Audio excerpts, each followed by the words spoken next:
கரங்களை உயர்த்தி வாய்களை திறந்து அந்த ஆண்டவராகிய இயேசு கிறிஸ்துவினுடைய வல்லமையும் அவருடைய மகிமையும் அணிந்து கொள்ளும்படியாக ஆண்டவரை பார்த்து நன்றிங்கிற வார்த்தையை சொல்லுவோமா?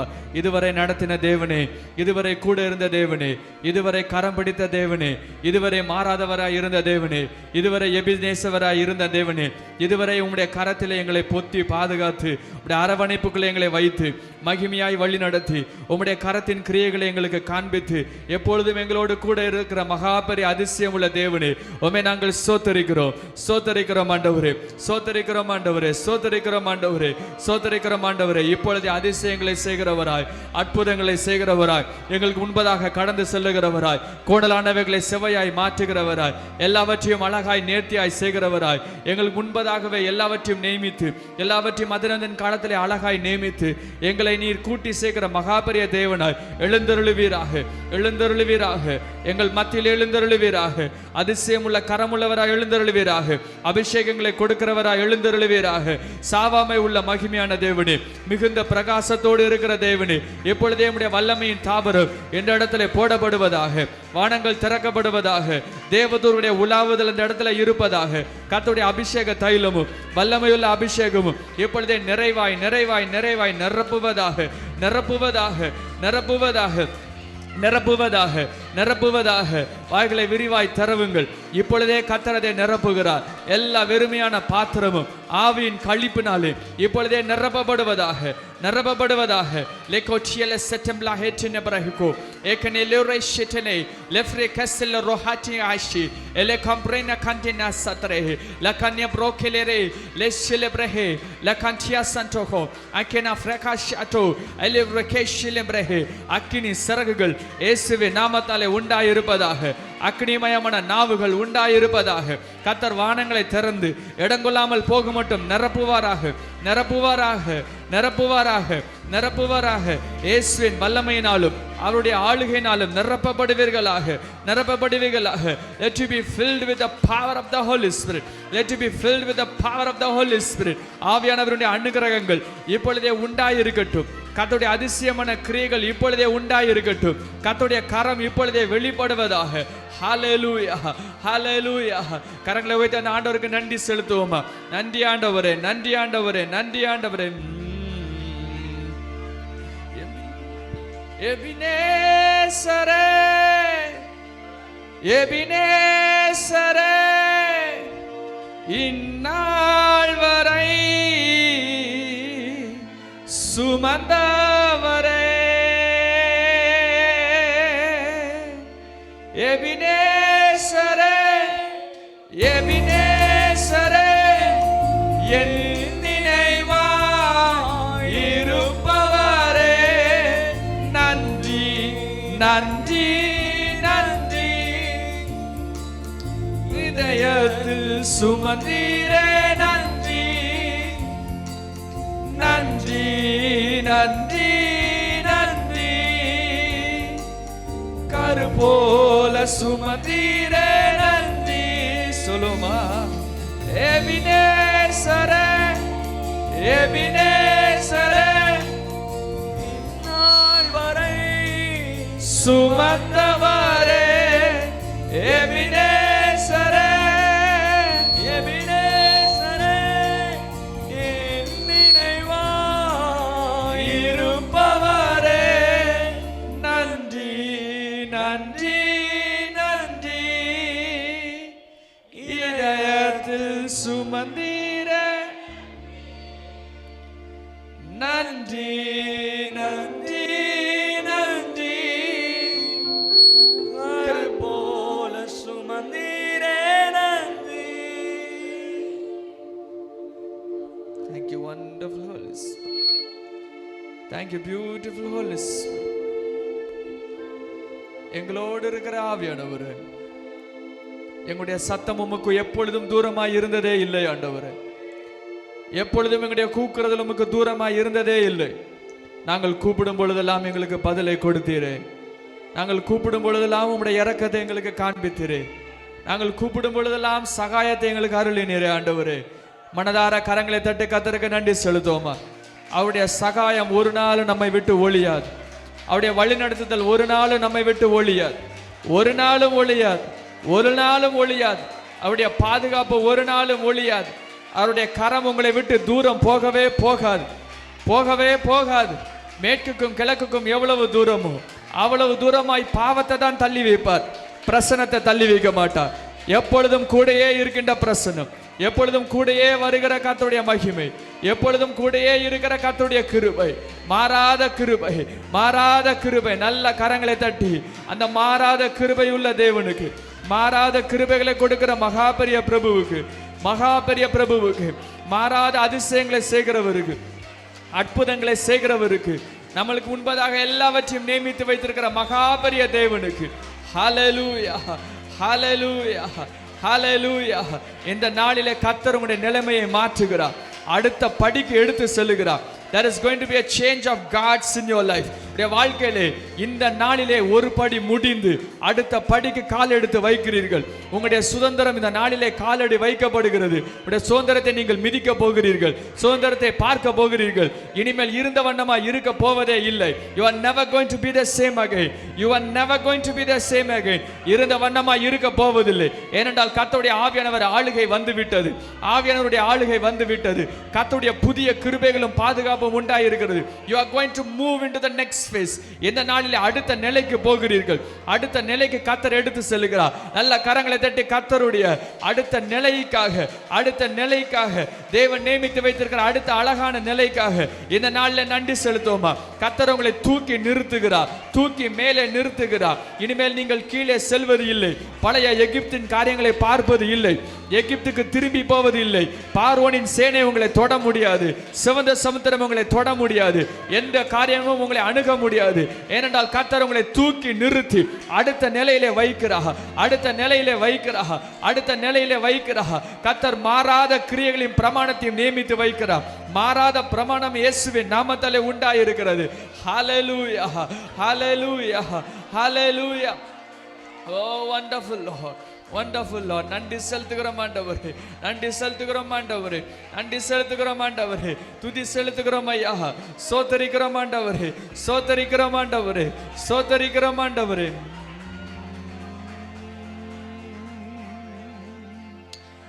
ஆராதனை உமக்கே,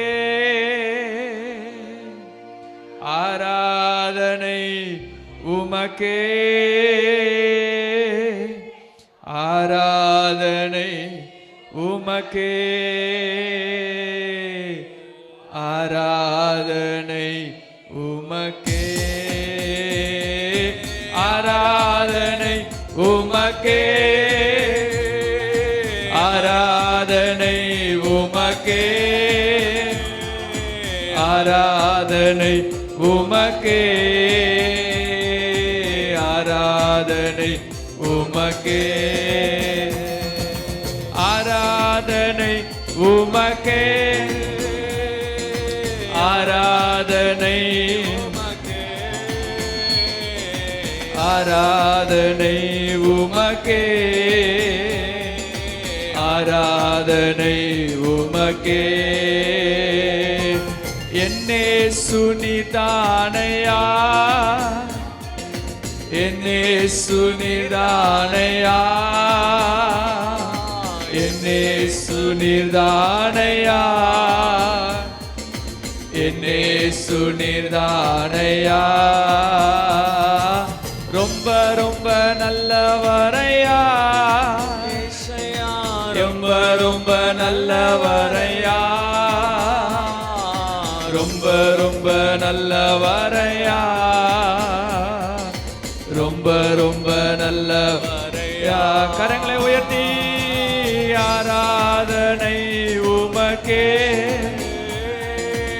ஆராதனை உமக்கே,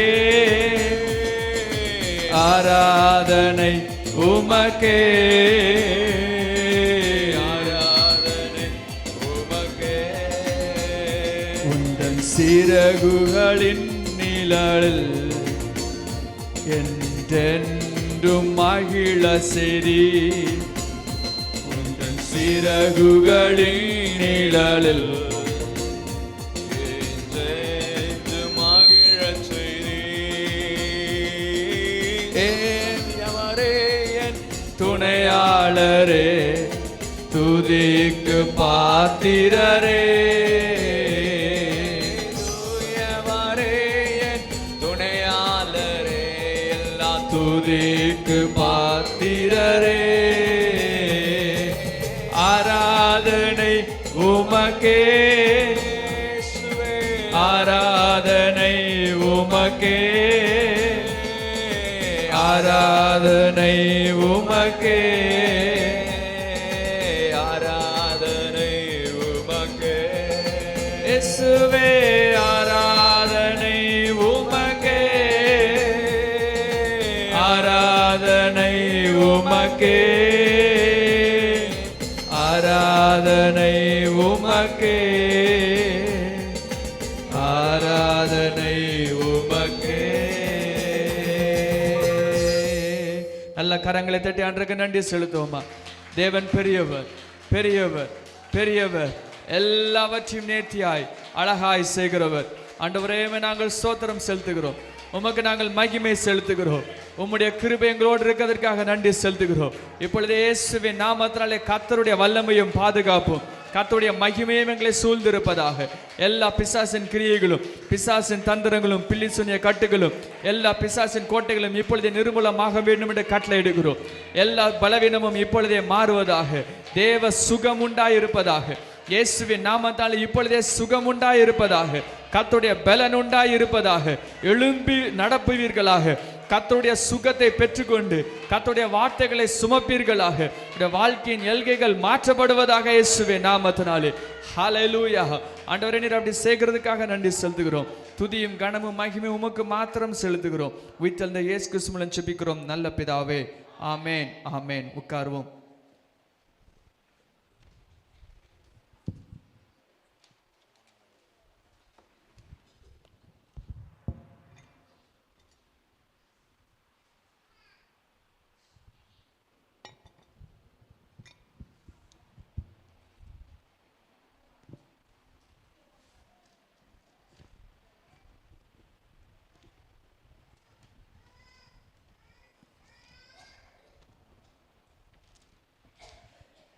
இந்த நாளிலும் உங்கள் மத்தியிலே வரும்படியாக கர்த்தர் கொடுத்த பாக்கியத்துக்காக நான் கர்த்தரை ஸ்தோத்திரிக்கிறேன். கர்த்தருடைய கிருபை மாறாததா இருப்பதனால், அவருடைய மகிமை நம்மோடு எப்பொழுதும் கூட இருப்பதனால், கர்த்தருடைய வல்லமையினாலே நம்முடைய வாழ்க்கை தாங்கப்பட்டு வழிநடத்தப்பட்டு வருகிறது. இயேசுவானவர் உயிருள்ளவராய் இருக்கிறார். எல்லாவற்றையும் நம்முடைய வாழ்க்கையிலே அழகாய் செய்வார். ஒருவேளை நம்முடைய வாழ்க்கையிலே எதிர்பார்த்த நன்மைகள் வராமல் இருந்தாலும் கர்த்தர் நேர்த்தியானதை எப்பொழுதும் ஆயத்தம் பண்ணி வைத்திருக்கிறார் என்கிற விசுவாச சந்ததியாக நாம் இருக்கிறோம். ஹல்லேலூயா. எல்லாவற்றையும் அழகாய் கர்த்தர் செய்கிறவர், எல்லாவற்றையும் அழகாய் செய்கிறவர், எல்லாவற்றையும் நேர்த்தியாய் செய்கிறவர். இயேசுவானவர் ஏதாவது ஒரு காரியத்தில் அவங்க இறங்கினாங்கன்னா, ஏதாவது ஒன்று கொடுத்தாங்கன்னா அதில் எக்ஸ்பைரி டேட்டே இருக்காது. ஹல்லேலூயா. அது எப்பொழுதும் நீடியம் உள்ளதாய், எப்பொழுதும் முழுவதுமாய் இருப்பதாய், சதா காலமும் இருப்பதாய் அது இருக்கும். ஹல்லேலூயா. அவ்வளவு தூரத்துக்கு பயங்கரமான தேவன் நம்மோடு இருக்கிறார். அவருடைய கிருபை நம்மோடு இருக்கிறது. இன்னைக்கு சில காரியங்கள் நாம் கற்றுக்கொள்ள போகிறோம். வேதாகமத்தை எடுத்துக்கொள்ளுங்கள். ஏதாவது பேப்பர் பேனா வைத்திருந்தா எடுத்துக்கொள்ளுங்கள். சில காரியங்களை நாம் கற்றுக்கொண்டு தேவனுடைய சமூகத்தில் இருந்து நாம் கடந்து செல்ல போகிறோம். தேவனுடைய நன்மைகளை பெற்றுக்கொள்ளும்படியாக நம்முடைய சிந்தனைகளிலே சில ஆழமான காரியங்கள், தேவனுடைய காரியங்கள் எழுதப்படும்படியாக இன்னைக்கு சில காரியங்களை நாம் விளவாரியாக கற்றுக்கொண்டு இங்கிருந்து நாம் கடந்து செல்ல போகிறோம். I'm going to talk about the ministry of Jesus Christ. இயேசு கிறிஸ்துவினுடைய ஊழிய தன்மையை குறித்து நான் இந்த நாளிலே பேச போகிறேன். கர்த்தருடைய ஊழியம், இயேசு கிறிஸ்துவினுடைய ஊழியம் எப்படி இருந்தது, அவருடைய நோக்கம் எப்படி இருந்தது, இதை நான் உங்களுக்கு சொல்லிக் கொடுக்க போகிறேன். இது நான் கற்றுக் கொடுத்த உடனே 4 சுவிசேஷத்தையும் நீங்கள் வாசிக்கிற கோணம் இந்த நாளிலே மாற்றப்பட போகிறது. ஹல்லேலூயா. இயேசுவானவருடைய கண்ணோட்டத்தோடு இந்த புதிய ஏற்பாடை நீங்க வாசிக்க போகிறீங்க. புதிய ஏற்பாடு உள்ள எழுத்துக்களை வாசிக்க போகிறீங்க. உண்மையான ஆழமான தேவனுடைய ஊழிய தன்மைகளை நீங்கள் புரிந்து கொள்ள போகிறீங்க. ஆண்டவர் ஒரு காரியத்தை செஞ்சாங்கன்னா செஞ்சாங்கன்னு பார்க்கிறதுக்கு பதிலா ஏன் செஞ்சாங்கன்னு நம்ம புரிய போகிறோம். ஏன் இப்படிப்பட்ட காரியங்கள் எழுதப்பட்டிருக்கிறதுன்னு நீங்க கற்றுக்கொள்ள போகிறீங்க. உங்களுடைய ஆவிக்குரிய வாழ்க்கை இந்த நாளிலே மாற்றப்பட போகிறது. இயேசு கிறிஸ்துவினுடைய ஊழியம், இயேசு கிறிஸ்துவினுடைய ஊழிய தன்மைகள், இயேசு கிறிஸ்து எதற்காக பூமிக்கு வந்தார், அவருடைய ஊழிய காரியங்கள் எப்படிப்பட்டதா இருக்கிறது என்று அவருடைய ஊழியத்தின் அழைப்பையும் ஊழியத்தின் காரியத்தையும் இயேசுவினுடைய குறிக்கோள்களையும் நாம் இந்த நாளிலே கற்றுக்கொள்ள போகிறோம். வேதாகமத்தை திருப்பிக் கொள்ளுங்கள். லூக்கா 3ஆம் அதிகாரத்துக்கு எடுத்துக்கொள்ளுங்கள். 3ஆம் அதிகாரத்திலே ஒரு முக்கியமான வசனத்தை வாசித்து அதனுடைய காரியங்களை நாம் பார்க்க போகிறோம். ஆண்டவருடைய ஊழியத்தின் தன்மைகளை குறித்து அநேகர்கள் எழுதியிருக்கிறாங்க. வேதாகமத்தில் ஆதியாகமத்திலிருந்து பழைய ஏற்பாட்டு முடிவு பரியந்த மல்கியா வரைக்கும் இயேசு கிறிஸ்துவினுடைய ஊழிய தன்மைகளை தீர்க்கதரிசிகளாய் முன்பதாக முன் குறிக்கப்பட்டிருக்கிறது, முன் அறிவிக்கப்பட்டிருக்கிறது. இயேசு கிறிஸ்து பூமிக்கு வரும்பொழுது அவங்க ஏற்கனவே சொல்லப்பட்ட இயேசுவை குறித்து சொல்லப்பட்ட எல்லா தீர்க்கதரிசிகளும் தீர்க்க தரிசனங்களும் நிறைவேற்றப்படுத்தப்பட வேண்டும் என்று இயேசுவானவர் பூமியில வந்தாங்க. ஆகவே இயேசுவானவர் பூமிக்கு வருகிறதுக்கு முன்பதாகவே சகலமும் எழுதப்பட்டு விட்டது, சகலமும் முன்குறிக்கப்பட்டு விட்டது, சகலமும் ஏற்கனவே சொல்லப்பட்டு விட்டது. ஆகவே இயேசுவானவர் எப்படிப்பட்டதாக இருக்க போகிறாங்க, ஊழிய தன்மைகள் எப்படிப்பட்டதாக இருக்க போகிறது என்று ஏற்கனவே சொல்லப்பட்டதாக இருந்தாலும் இயேசு பூமியில இருந்த காலத்திலே, அதாவது பூமியில வந்த காலத்திலே அவருடைய ஊழியத்தை குறித்து இயேசுவானவர் வருகிறதுக்கு முன்பதாகவே சொல்லப்பட்டது.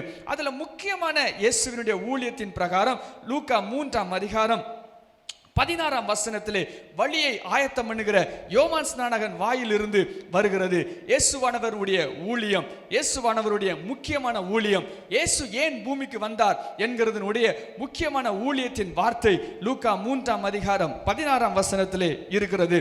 யோவான் எல்லாருக்கும் பிரதித்துவமாக, நான் ஜலத்தினால் உங்களுக்கு ஞானஸ்நானம் கொடுக்கிறேன், என்னிலும் வல்லவர் ஒருவர் வருகிறார், அவருடைய பாதரட்சைகளின் வார கூட அவிழ்ப்பதற்கு நான் பாத்திரன் அல்ல.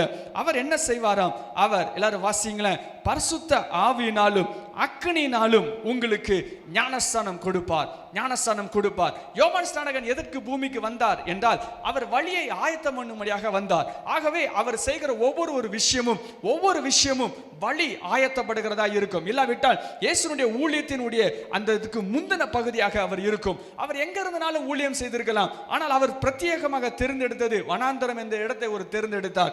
அந்த இடத்தை தேர்ந்தெடுத்ததோடு அவர் ஞானஸ்நானம் கொடுக்கிற ஒரு அனுபவத்துக்குள்ளாக அவர் நின்று கொண்டே இருக்கிறார். தண்ணியை வச்சு ஞானஸ்நானம் கொடுத்து கொண்டிருக்கிற அனுபவத்துக்குள்ளாக இருக்கிறார். ஏனென்றால் அவருக்கு பேர் வழி செய்கிறவன். இயேசுவானவர் வருகிறதுக்கு முன்பதாக வழியை ஆயத்தம் பண்ணுகிறவன். கையில ஒரு வழி இருக்கிறது, ஞானஸ்நானம் கொடுக்கிறான். இப்பொழுது சொல்லுகிறான், இயேசுவானவர் ஒருவர் வருகிறார், நான் வழியை தான் ஆயத்தம் பண்ணுகிறேன், ஞானஸ்நானம் கொடுத்து கொண்டிருக்கிறேன். வரப்போகிறவருடைய ஊழியத்தின் தன்மையை என் வழி மூலமாக நான் செய்கிறது மூலமாக உங்களுக்கு நான் காண்பிச்சிட்டு இருக்கிறேன். என்ன வரப்போகிறவர் ஊழியம் செய்கிறார் அப்படின்னா அவருடைய ஊழியத்தின் தன்மை என்னவென்றால், வாசிங்களா சத்தமா சொல்லுங்களேன், பரிசுத்த ஆவியினாலும் அக்கினியினாலும் ஞானஸ்நானம் கொடுப்பார். ஹல்லேலூயா. இயேசுவினுடைய பேஸ் அழைப்பு, இயேசுவினுடைய மகிமையான அடிப்படை அழைப்பு. சத்தமா சொல்லுங்களேன், பரிசுத்த ஆவியினாலும் அக்கினியினாலும் ஞானஸ்நானம் கொடுக்கிறவர். ஹல்லேலூயா, ஹல்லேலூயா. இந்த வார்த்தையை இயேசுவானவருடைய அடிப்படை வசனமாக இருக்கிறது. இதுக்கு முன்பதாக நிறைய பேர் ஆண்டவரை குறித்து தீர்க்க தரிசனம் சொன்னாங்க. இயேசு பிறக்கும் பொழுதே அநேக காரியங்கள் சொல்லப்பட்டது. லூக்கா 1ஆம் அதிகாரத்தை நீங்க எடுத்தீங்க அப்படின்னா சகரியா இயேசுவினுடைய வருகை குறித்து அழகாக சொல்லுவார். எல்லாம் வீட்டில் போய் நீங்க வாசிங்க. லூக்கா 1ஆம் அதிகாரம் 13ஆம் வசனத்திலிருந்து அவர் அழகாக தன்னுடைய மகனுடைய யோவானுடைய ஊழிய அழைப்பையும் இயேசுனுடைய ஊழிய அழைப்பையும் அதில் சொல்லுவார். அதற்கு அப்புறம் 38ஆம் வசனத்திலிருந்து நீங்க வாசிங்கன்னா மரியாள் தன்னுடைய குமாரனாகிய இயேசு கிறிஸ்துவினுடைய ஊழிய அழைப்பை குறித்து அவர் பேசுவார். அதுக்கப்புறம் 2ஆம் அதிகாரத்தை நீங்க பார்த்தீங்க அப்படின்னா சிமியோன் என்கிற ஒரு பெரிய தீர்க்கதரிசி 2ஆம் அதிகாரம் 27ஆம் வசனத்திலிருந்து சொல்லப்பட்டிருக்கிறது. சிமியோன் என்கிறவர் அவர் ஒரு இயேசுனுடைய ஊழியத்தை குறித்து அவர் பேசுவார். தேவதூதர்கள் ஊழியத்தை குறித்து பேசுவார்கள். இயேசுவானவர் பிறந்த உடனே தேவதூதர்கள் என்ன நடக்கும் என்று அவர்கள் சொல்லுவார்கள், எப்படிப்பட்டதா இருக்கும் என்று சொல்வார்கள். ஒவ்வொருத்தரும் ஒவ்வொரு காரியத்தை அவர்கள் சொல்வார்கள். லூக்கா 1ஆம் அதிகாரம் 31ஆம் வசனத்திலும் சொல்லப்பட்டிருக்கிறது, இயேசுவானவருடைய இப்படி என்று பெயரிடுவாயாக. அவர் என்ன செய்வார்? 32ஆம் வசனம், அவர் பெரியவராய் இருப்பார், உன்னதமானவருடைய குமாரன் எனப்படுவார், கர்த்தராகிய தேவன் அவருக்கு பிதாவாகிய தாவீதின் சிங்காசனத்தை கொடுப்பார். பிறக்கிறதுக்கு முன்பதாகவே சொல்லப்பட்டு கொண்டே இருக்கிறது. சிங்காசனம் வருகிறது, பிதாவினுடைய குமாரனாக இருப்பார், எல்லாம் சொல்லப்பட்டு வருகிறது. கடைசியாக இயேசுனுடைய ஊழியம் ஆரம்பிக்கிறதுக்கு முன்பதாக அவருடைய ஊழிய அழைப்பு வருகிறது. என்னது அப்படின்னா இயேசுவானவர் பரிசுத்த ஆவியினாலும் அக்கினியினாலும் ஞானஸ்நானம் கொடுக்கிறவராய் இருக்கிறார். ஹல்லேலூயா. இயேசுவானவருடைய பேஸான அழைப்பு வசனம் இதுதான். இயேசுவானவர் வந்த உடனே என்ன சொல்றாங்க அப்படின்னா, இயேசுவானவர் 40 நாட்கள் அவர்கள் உபவாசம் இருப்பார்கள். விழுந்து வந்த உடனே ஆண்டவர் வாயிலிருந்து வருகிற வார்த்தையும் இப்படியாக தான் இருக்கும். லூக்கா 4:18 இயேசுவானவர் தான் எந்த ஊழியத்தை செய்ய போகிறேன், எதற்காக வந்திருக்கிறேன் என்று கர்த்தர் அழகாக சொல்லும் பொழுது இந்த வார்த்தையை தான் சொல்லுவார். லூக்கா 4:18 கர்த்தருடைய ஆவியானவர் என்மேல் இருக்கிறார், தரித்திற்கு சுவிசேஷத்தை பிரசங்கிக்கும்படி என்னை அபிஷேகம் பண்ணினார், இருதயம் நறுகுண்டவர்களை குணமாக்கவும், சிறைப்பட்டவர்களுக்கு விடுதலையையும், குருடருக்கு பார்வையை பிரசித்தப்படுத்தவும், நொறுகுண்டவர்கள் விடுதலையாக்கவும், கர்த்தருடைய அனுக்கிரக வருஷத்தை பிரசித்தப்படுத்தவும் என்னை அனுப்பினார் என்று சொல்லப்பட்டிருக்கிற ஏசாயாவின் இடத்தை கண்டு அந்த வசனம் 21 நிறைவேறிற்று என்று ஆண்டவர் தன்னுடைய ஊழியத்தை குறித்து சொல்லுகிறார். சோ இயேசுவானவர் சொல்லுகிறார், பரிசுத்த ஆவியானவர் என்மேல் இருக்கிறார், ஆகவே நான் அனுப்பப்பட்டிருக்கிறேன், ஆகவே நான் அபிஷேகம் பண்ணப்பட்டிருக்கிறேன். அதுக்கப்புறம் என் ஊழியம் என்னன்னா பரிசுத்த ஆவியினாலும் அக்கினினாலும் நான் மற்றவர்களுக்கு கொடுக்கிறது, மற்றவர்களுக்கு ஞானஸ்நானம் கொடுக்கிறது. அந்த அடிப்படையிலே இயேசுவானவர் அதை குறித்து தான் பேசினார். அப்போஸ்தலர் 10:38 அழகாக இயேசுவானவர் ஊழியத்தின் தன்மையை குறித்து எழுதப்பட்டிருக்கிறது. அப்போஸ்தலர் 10:38 பக்கமே 177. அதையும் நான் வாசிக்கிறேன். அப்போஸ்தலர் 10:38 நசரனாகிய இயேசுவை தேவன் பரிசுத்த ஆவியினாலும் வல்லமையினாலும் அபிஷேகம் பண்ணினார். இயேசுவானவர் அநேக காரியங்களை செஞ்சாங்க. ஏன் செஞ்சாங்க அப்படின்னா அதில் எழுதப்பட்டிருக்கிறது, தேவன் அவருடனே கூட இருந்தபடியால் அவர் நன்மை செய்கிறவராகவும் பிசாசின் வல்லமையினாலே அகப்பட்ட யாவரையும் குணமாக்குறவராகவும் சுற்றி திரிந்தார். இதெல்லாம் எப்படி செஞ்சாங்க அப்படின்னா ஆவியானவரும் பரிசுத்த ஆவியினாலும் வல்லமையினாலும் இயேசுவானவர் அபிஷேகம் பண்ணப்பட்டிருந்தார். அதை வச்சுக்கிட்டு ஆண்டவர் செஞ்சிட்டு இருந்தாங்க. ஊழியத்தின் அடிப்படையை குறித்து நான் உங்களுக்கு சொன்னேன். இயேசுவானவர் ஊழியத்தின் அடிப்படை இதுதான் இருக்கிறது.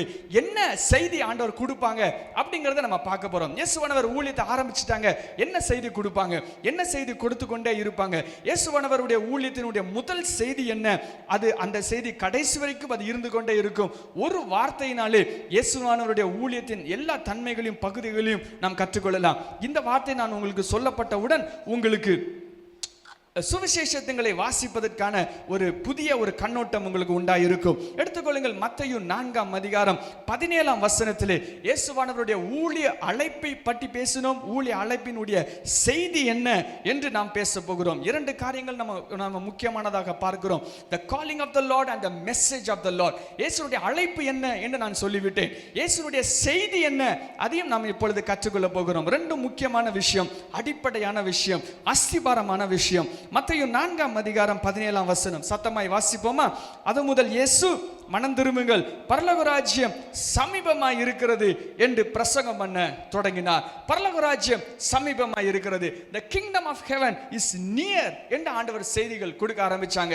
இந்த வார்த்தையை நல்லா வச்சுக்கோங்க. எல்லாரும் சொல்லுங்க ராஜ்யம் அப்படிங்கிற ஒரு வார்த்தையை சொல்லுங்க. எல்லாரும் சொல்லுங்களேன் ராஜ்யம். இயேசுவானவருடைய ஊழியத்தின் கண்ணோட்டம் முழுவதும் ராஜ்யம் ராஜ்யம் ராஜ்யம் ராஜ்யம் ராஜ்யம் அப்படின்னு இருக்கும். இயேசுவானவர் முதல் நாள் ஊழியத்துக்கு போயிருக்கிறாங்க. முதல் நாள் செய்தியா, டேய் ஒரு ராஜ்யம் வருகிறது, ஒரு ராஜ்யம் வருகிறது. என்ன ராஜ்யம்னா பக்கத்து நாடு படையெடுத்து வருகிற ஒரு ராஜ்யம் இல்ல, வேறொரு உலகம், வேறொரு பிளானட், வேறொரு இடத்துல இருந்து ஒண்ணு வருது அப்படின்னு சொல்லுகிற ஒரு அழகான செய்தியை கொண்டு வந்தாங்க. ஹல்லேலூயா. இப்பொழுது நம்மளுடைய கண்ணத்துல போன ஒரு ஏலியன் அட்டாக் மாதிரி அப்படி சொல்லலாம். ஏதோ வேற்று கிரக வாசிகள் வராங்க அப்படின்னு நான் சொன்னா எப்படி யோசிப்பீங்க? ஒரு மாதிரி வர்றாங்களோ அப்படி யோசிப்பீங்களா? அதே மாதிரி ஒரு வித்தியாசமான ஒரு செய்தியை கொண்டு வந்தாங்க. ஒரு ராஜ்யம் வருது, அந்த ராஜ்யம் பேரு பரலோக ராஜ்யம். ஹல்லேலூயா. அது எங்க இருக்கு தெரியுமா? பக்கத்துல இருக்குது, சமீபமா இருக்குது, சீக்கிரம் வந்துரும், சீக்கிரம் வந்துரும், பக்கத்துல இருக்குது, உடனே வந்துரும், இன்னும் கொஞ்சம் அடிதான், 2 அடிதான், பக்கத்துல தான் இருக்கு அப்படின்னு சொல்லிட்டு ரெடியாவு ரெடியாவு, மனம் திரும்பு, ரெடியாவு, பக்கத்துல வந்துட்டு ரெடியாவு, ராஜ்யம் வருது, ராஜ்யம் வருது, ராஜ்யம் வருது, ராஜ்யம் வருது, இப்படிதான் பேசிக்கிட்டே இருப்பாங்க. 4 சுவிசேஷத்தை நீங்க எடுத்து வாசிங்க அப்படின்னா என்ன நடந்தாலும் ராஜ்யத்தை தான் நீங்க ஆண்டவர் வந்து பேசுவாங்க. பொக்கிஷங்கள்லாம் பார்த்து சேர்த்துவை. ஏன் தெரியுமா?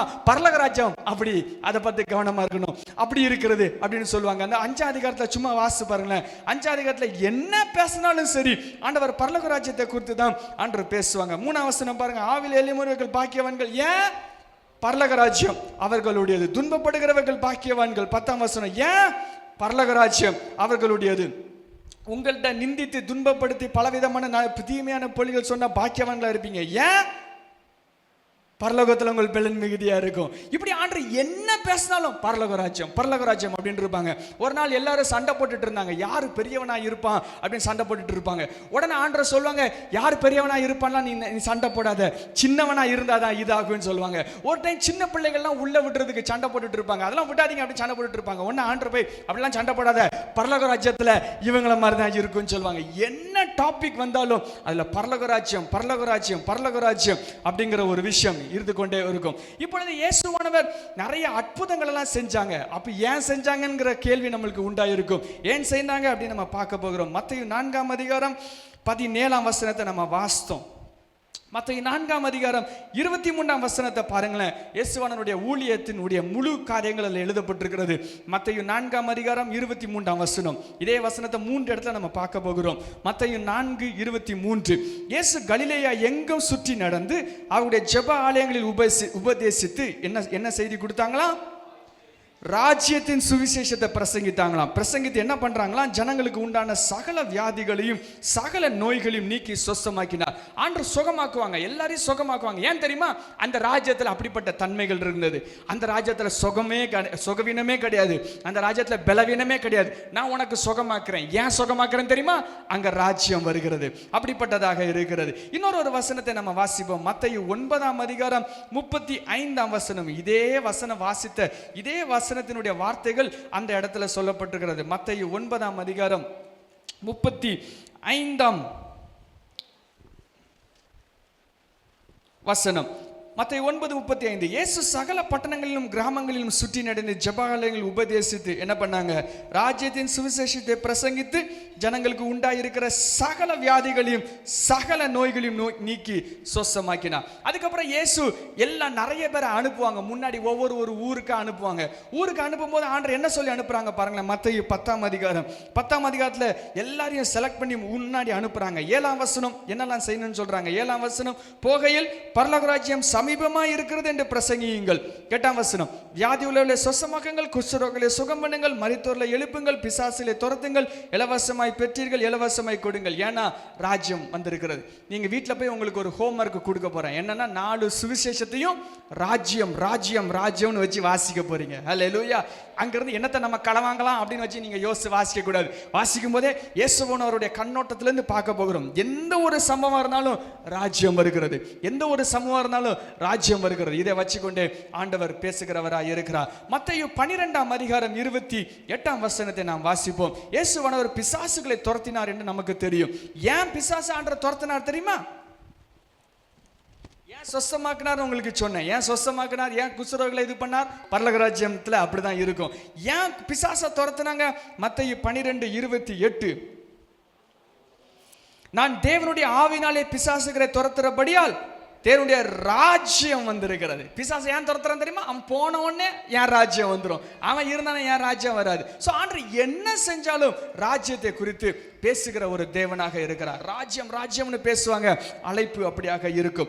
இன்னுமே ஆண்டவருடைய சில ரகசிய வார்த்தைகளை நான் உங்களுக்கு சொல்ல போகிறேன், ரகசிய காரியங்களை சொல்ல போகிறேன். இயேசுனுடைய ஊழியத்திலேயே அது யாருக்கும் சொல்லப்படவில்லை, மறைக்கப்பட்டிருக்கிறது. ஆனால் உங்களுக்கு லேசிலே அது தெரியும். அது வாயை திறந்து சொன்ன உடனே உங்களுக்கு தெரிஞ்சிடும். அவ்வளவு ஒரு பயங்கரமான விஷயம். ஆனால் இயேசுவானவர் ஊழியம் செய்யும் போது அது மறைக்கப்பட்டதாக இருந்தது. மத்தேயு 16ஆம் அதிகாரம் எடுத்துக்கொள்ளுங்கள். இயேசுனுடைய ஊழியத்திலே ஒரு முக்கியமான administration. This is a power of God's ministry, the core of God's ministry. இயேசுவானவர் ராஜ்யத்தை பிரஸ்தாபம் பண்ண வந்தார். அவர் ராஜாவாக வந்திருக்கிறார். அவருடைய ஊழிய அழைப்பை நாம் பேசினோம், அவருடைய செய்தியை பேசினோம். ஏன் ஆண்டவர் அற்புதங்களை செய்தார் என்பதுடைய விளக்கத்தை நாம் பார்த்தோம். ஏன் ஆண்டவர் பிசாசுகளை துரத்தினார்ங்கிற விளக்கத்தை பார்த்தோம். இதுக்கு எல்லாத்துக்கும் அடிப்படையான ஒரு பொசிஷன் இல்லாட்டி ஒரு அட்மினிஸ்ட்ரேஷன், ஒரு பவர் அதில் கொடுக்கப்பட்டிருக்கிறது. அது என்னவென்று பார்ப்போம். மத்தேயு 16ஆம் அதிகாரம் 14ஆம் வசனத்திலிருந்து நான் வாசிக்கிறேன். மத்தேயு 16:14. அதற்கு அவர்கள் 13ஆம் வசனம். இயேசு பிலிப்புல வந்ததுக்கு அப்புறம் இயேசு சீஷர்களை நோக்கி சொல்றாங்க, மனுஷகுமாரனாகிய என்னை ஜனங்கள் யார் என்று சொல்லுகிறார்கள் என்று கேட்குறாங்க. என்ன பார்த்தா யாருன்னு அவங்க நினைக்கிறாங்க அப்படின்னு கேட்குறாங்க. ஒன்று அவங்க ஒவ்வொருத்தரும் ஒவ்வொரு பதில் சொல்கிறாங்க. ஒருத்தர் எலியான்னு சொல்கிறாங்க, ஒருத்தர் எரேமியான்னு சொல்கிறாங்க, ஒருத்தர் தீர்க்கதரிசியில யாரோ ஒருத்தர் அப்படின்னு சொல்கிறாங்க. ஆனால் 15ஆம் வசனம், நீங்கள் என்னை யார் என்று சொல்லுகிறீர்கள் அப்படின்னு சீஷர்களை பார்த்து ஆண்டவர் கேட்குறாங்க. உடனே 16ஆம் வசனத்தில் பேதுரு சொல்றார், நீர் ஜீவனுள்ள, வாசிங்களேன், நீர் ஜீவனுள்ள தேவனுடைய குமாரனாகிய கிறிஸ்து அப்படின்னு சொல்றாங்க. இயேசுவானவருடைய ஊழியத்தினுடைய அடிப்படை ஒரு அனுபவம், இல்லாட்டி அடிப்படை பொசிஷன், அடிப்படை நிலைப்பாடு என்ன அப்படின்னா கிறிஸ்து அப்படிங்கிற ஒரு நிலைப்பாடு. கிறிஸ்து அப்படிங்கிற நிலைப்பாடு. இயேசு அப்படின்னா ஒரு மனிதர், அந்த கிறிஸ்து அப்படின்னா அவங்க வச்சிருக்கிற சேர், இல்லாட்டி அவங்க இருக்கிற பொசிஷன், அவங்க இருக்கிற இடம் அப்படியாக இருக்கிறது. அதனால நம்ம என்ன சொல்லுவோம்னா இயேசு கிறிஸ்து என்று சொல்வோம். இயேசுனா இயேசுனுடைய பெயர், அவருடைய சாயலை குறிக்கிறது, மனித தன்மையை குறிக்கிறது. இப்போ இயேசு ராஜா அப்படின்னா அந்த ராஜாங்கிற அந்த இடத்தை குறிக்கிறது, நிலைப்பாட்டை குறிக்கிறது. இப்போ நான் வாத்தியார், ப்ரொஃபஸர் அப்படின்னா நான் எங்கிட்டு போனாலும் நான் ப்ரொஃபஸர் தான். தூங்கினாலும் ப்ரொஃபஸர் தான், நான் தூங்கினாலும் ப்ரொஃபஸர் தூங்குறேன், நான் வாத்தியார் தூங்குறேன். நான் நடந்தாலும் யார் நடக்கானா வாத்தியார் நடக்கேன். நான் என்ன கதை அடித்தாலும் யார் கதை அடிக்கிறானா வாத்தியார் கதை அடிக்கிறார். ஸோ அதே மாதிரி அது என்னோட சேர்ந்து வருது, எங்கே போனாலும் சேர்ந்து வருது. அது எனக்கு இருக்கிற அந்த பதவி, எனக்கு இருக்கிற அந்த இடம். அதே மாதிரி இயேசுவுக்கு கொடுக்கப்பட்டிருக்கிறது இயேசு கிறிஸ்து அப்படிங்கிறது. ஸோ கிறிஸ்து அப்படிங்கிறது அவருடைய இடம், அவருடைய பதவி, அவருடைய நிலைப்பாடு. இதனால என்ன சொல்லப்பட்டிருக்கிறது, யாருக்கும் தெரியாத ஒரு விஷயமாய் இந்த காரியம் சொல்லப்பட்டிருக்கிறது. எல்லாரும் அவங்கள பார்க்கும்போது நல்ல ஒரு தீர்க்கதரிசி, நல்ல அழகா பண்றார், அவர் அற்புதம் செய்கிறார், எல்லாம் பண்றார், அவர் யாரு, ஒரு தீர்க்கதரிசி அப்படின்னு எல்லாரும் சொல்றாங்க. ஒரே ஒருத்தன் மட்டும் தான் சொல்றான், நீர் யாருன்னா யார் அப்படின்னா அந்த வசனத்தை வாசிப்போம். அழகான வசனம், மத்தேயு 16, ஜீவனுள்ள தேவனாகிய குமாரனாகிய, ஜீவனுள்ள தேவனுடைய குமாரனாகிய கிறிஸ்து என்று சொல்லுகிறான். சரி, கிறிஸ்து அப்படின்னா என்னங்கிறது நமக்கு புரியணும், சரியா? கிறிஸ்து அப்படிங்கிறது ஒரு கிரேக்க வார்த்தை. இயேசு கிறிஸ்து, கிரைஸ்ட் அப்படின்னு ஆங்கிலத்தில் சொல்லப்பட்டிருப்பாங்க. கிறிஸ்து அப்படின்ற கிரைஸ்ட், கிறிஸ்டோ அப்படிங்கிற வார்த்தை கிரேக்கத்திலிருந்து வருகிற வார்த்தை. எபிரேய வார்த்தை இதுக்கு என்ன அப்படின்னா மேசியா அப்படிங்கிற வார்த்தை. ஸோ மேசியா அப்படின்னாலும் கிறிஸ்து அப்படின்னாலும் ஒன்றா இருக்குது, ஒரே வார்த்தை தான். ஸோ மேசியா அப்படின்னாலும் ஒரே வார்த்தை தான், கிறிஸ்து அப்படின்னாலும் ஒரே வார்த்தை தான். கிரேக்கர்களுக்கு தெரியும் இது கிறிஸ்து அப்படின்னா என்னங்கிற வார்த்தை புரியும். யூதர்கள்ட்ட நீங்க பேசுனீங்க அப்படின்னா கிறிஸ்துன்னு சொன்னாலே அவங்களுக்கு புரியாது. கிறிஸ்துனா என்ன அப்படின்னு அவங்க கேட்பாங்க. அவங்களுக்கு புரிந்த வார்த்தை மேசியா. மேசியாவுடைய எபிரேய வார்த்தை மஷியாக் அப்படின்னு சொல்லுவாங்க. எபிரேயத்தில் மஷியாக்ன்னு இருக்கும், மேசியா என்று சொல்லப்படுகிறது. ஸோ மேசியா அப்படிங்கிற அந்த பதவி எப்படிப்பட்ட பதவி அப்படின்னா, எப்படிப்பட்ட இடம் அப்படின்னா தேவனுடைய குமாரன் அப்படிங்கிற ஒரு இடம். அந்த வசனத்தை திருப்பி வாசிங்க, 16ஆம் வசனம், நீர் ஜீவனுள்ள தேவனுடைய குமாரனாகிய கிறிஸ்து. தேவனுடைய குமாரன், ராஜாங்கம், ராஜாவை வச்சிருக்காங்க, ஒரு பயங்கரமான ஒரு இடம். உடனே ஆண்டவர் இதை சொன்ன உடனே என்ன சொல்றாங்க அப்படின்னா 18ஆம் வசனம், மேலும் நான் உனக்கு சொல்கிறேன், நீ பேதுருவா இருக்கிறாய், இந்த கல்லின் மேல் என் சபையை கட்டுவேன். அப்படின்னா இந்த கிறிஸ்து அப்படிங்கிற இந்த வார்த்தைக்கு மேல, இந்த வெளிப்பாட்டுக்கு மேல என் சபையை கட்டுவேன், பாதாளத்தின் வாசல்கள் மேற்கொள்வதில்லை. அந்த இடத்துல என்ன இருக்கும் பாருங்க, 19ஆம் வசனம், பரலோகராஜ்யம், திரும்பியும் பரலோகராஜ்யம் வந்துரு. எங்கெல்லாம் ஆண்டவர் பேசினாரோ அங்கெல்லாம் ராஜ்யம் வந்தே ஆகும். 19ஆம் வசனம், பரலோகராஜ்யத்தின் திறவுகளை நான் உனக்கு தருவேன், பூலோகத்தில் நீ கட்டுகிறது எதுவோ பரலோகத்தில் கட்டப்பட்டிருக்கும், பூலோகத்தில் நீ கட்டவிழ்க்கிறது எதுவோ பரலோகத்திலும் கட்டவிழ்க்கிறோம் அப்படின்னு சொல்லி இயேசுவானவர் அந்த வார்த்தை சொன்னாங்க. நம்மளுக்கெல்லாம் என்ன பேர் அப்படின்னா கிறிஸ்தவன், கிறிஸ்தவள் அப்படின்னு பேர். அப்படின்னா என்ன அர்த்தம்னா கிறிஸ்துவை உடையவன் அப்படின்னு அர்த்தம், கிறிஸ்துவை உடையவள் அப்படின்னு அர்த்தம். அப்ப நம்மலாம் சபையில இருக்கிறோம். சபை எது மேல கட்டிருக்குன்னா கிறிஸ்துக்கு மேல கட்டப்பட்டிருக்கிறது. அவங்களுக்கு ஒருத்தருக்கும் தெரியாது. ஆனா நம்மளுடைய பேஸ்மெண்ட்டே கிறிஸ்துவன்கிற பேஸ்மெண்ட், கிறிஸ்துவுடைய பேஸ்மெண்ட் இந்த கல்லுக்கு மேலதான் சபை கட்டப்பட்டிருக்கிறது. ஹல்லேலூயா. அப்ப இந்த கல்லுல பாதாளத்தின் வாசல்கள் மேற்கொள்ளவே முடியாது. இந்த இடத்துல என்ன பட்டிருக்குன்னா பரலோகராஜ்யத்தின் திறவுகள் கொடுக்கப்பட்டிருக்கிறது. எது கட்டப்படுகிறோ அங்க கட்டப்படும், எது இங்க திறக்கிறோ அது திறக்கப்படும். மேலையும் கீழையும் கனெக்ட் பண்ணப்பட்டிருக்கிற இடம் தான் சபை. அப்படிப்பட்ட சபை நம்ம ஊர்ல இருக்குது பாத்தீங்களா? அதுக்கு ஆண்டவருக்கு நன்றி செலுத்தணும். ஹல்லேலூயா. கரங்களை தட்டி நன்றி செலுத்துவோமா? ஆண்டவர் அழகான சபையை கொடுத்திருக்கிறார். அந்த சபை அந்த காலத்துல யாருக்கும் தெரியாது, யாருக்கும் கொடுக்கப்பட்டது கிடையாது. அது மறைக்கப்பட்டிருக்கிற அந்த உண்மைக்கு மேல கட்டப்பட்டிருக்கிறது. ஹல்லேலூயா. அப்படிப்பட்ட ஒரு அழகான ஒரு காரியத்தை ஆண்டவர் வைத்திருக்கிறாங்க. சோ இப்ப நம்ம என்னெல்லாம் பார்த்தோம்? அவருடைய செய்தி பார்த்தோம், அவருடைய அழைப்பை பற்றி பார்த்தோம், இயேசுனுடைய அந்த இடத்தை பற்றி பார்த்தோம். இப்போ இது எல்லாத்தையும் ஆண்டவர் வந்து சொல்லிட்டு இருக்காங்க, பரலோக ராஜ்யம் சமீபமா இருக்குது, நான் வந்து என்னுடைய அழைப்பை நான் சொல்ல போறேன், பரலோக ராஜ்யம் சமீபமா இருக்கு, அதனால நான் இப்படி பண்ணிருக்கேன், இப்படிலாம் பண்ணிருக்கிறேன் அப்படின்னு இயேசு எல்லாமே சொல்லிட்டு இருக்கிறாங்க. எல்லாத்தையும் சொல்லி கடைசியில் வரும்பொழுது இயேசுவானவர் வேறு மாதிரி பேச ஆரம்பிச்சிட்டாங்க. கடைசியில் ஆண்டவருடைய விளக்கங்கள் எல்லாம் கொஞ்சம் வேறு விதமாய் வர ஆரம்பிச்சு விட்டது. இயேசுடைய ஊழியத்தில் முதல்ல இருந்து ராஜ்யம் ராஜ்யம் ராஜ்யம் ராஜ்யம் என்று பேசிக்கொண்டே வந்தவர் கடைசியிலே வரும்பொழுது அவருடைய வார்த்தைகளும் அவருடைய காரியங்களும் வேறு விதமாய் இருக்கிறது போல ஒரு தோற்றம் உண்டாகிவிட்டது. சில வசனங்களை நான் வாசிக்கிறேன். ஆண்டவருடைய வார்த்தையில் உள்ள மாற்றத்தினுடைய தன்மைகளை நான் வாசிக்க விரும்புகிறேன், காண்பிக்க விரும்புகிறேன். யோவான் 18 அதிகாரம் 36 வசனத்தை வாசிப்போம். யோவான் 18 அதிகாரம் 36 வசனம். இயேசுவானவர் இப்பொழுது சிலுவையில் அடிக்கிறதுக்காக அவர் பிலாத்துக்கு முன்பதாக நின்று கொண்டிருக்கிறார். அப்பொழுது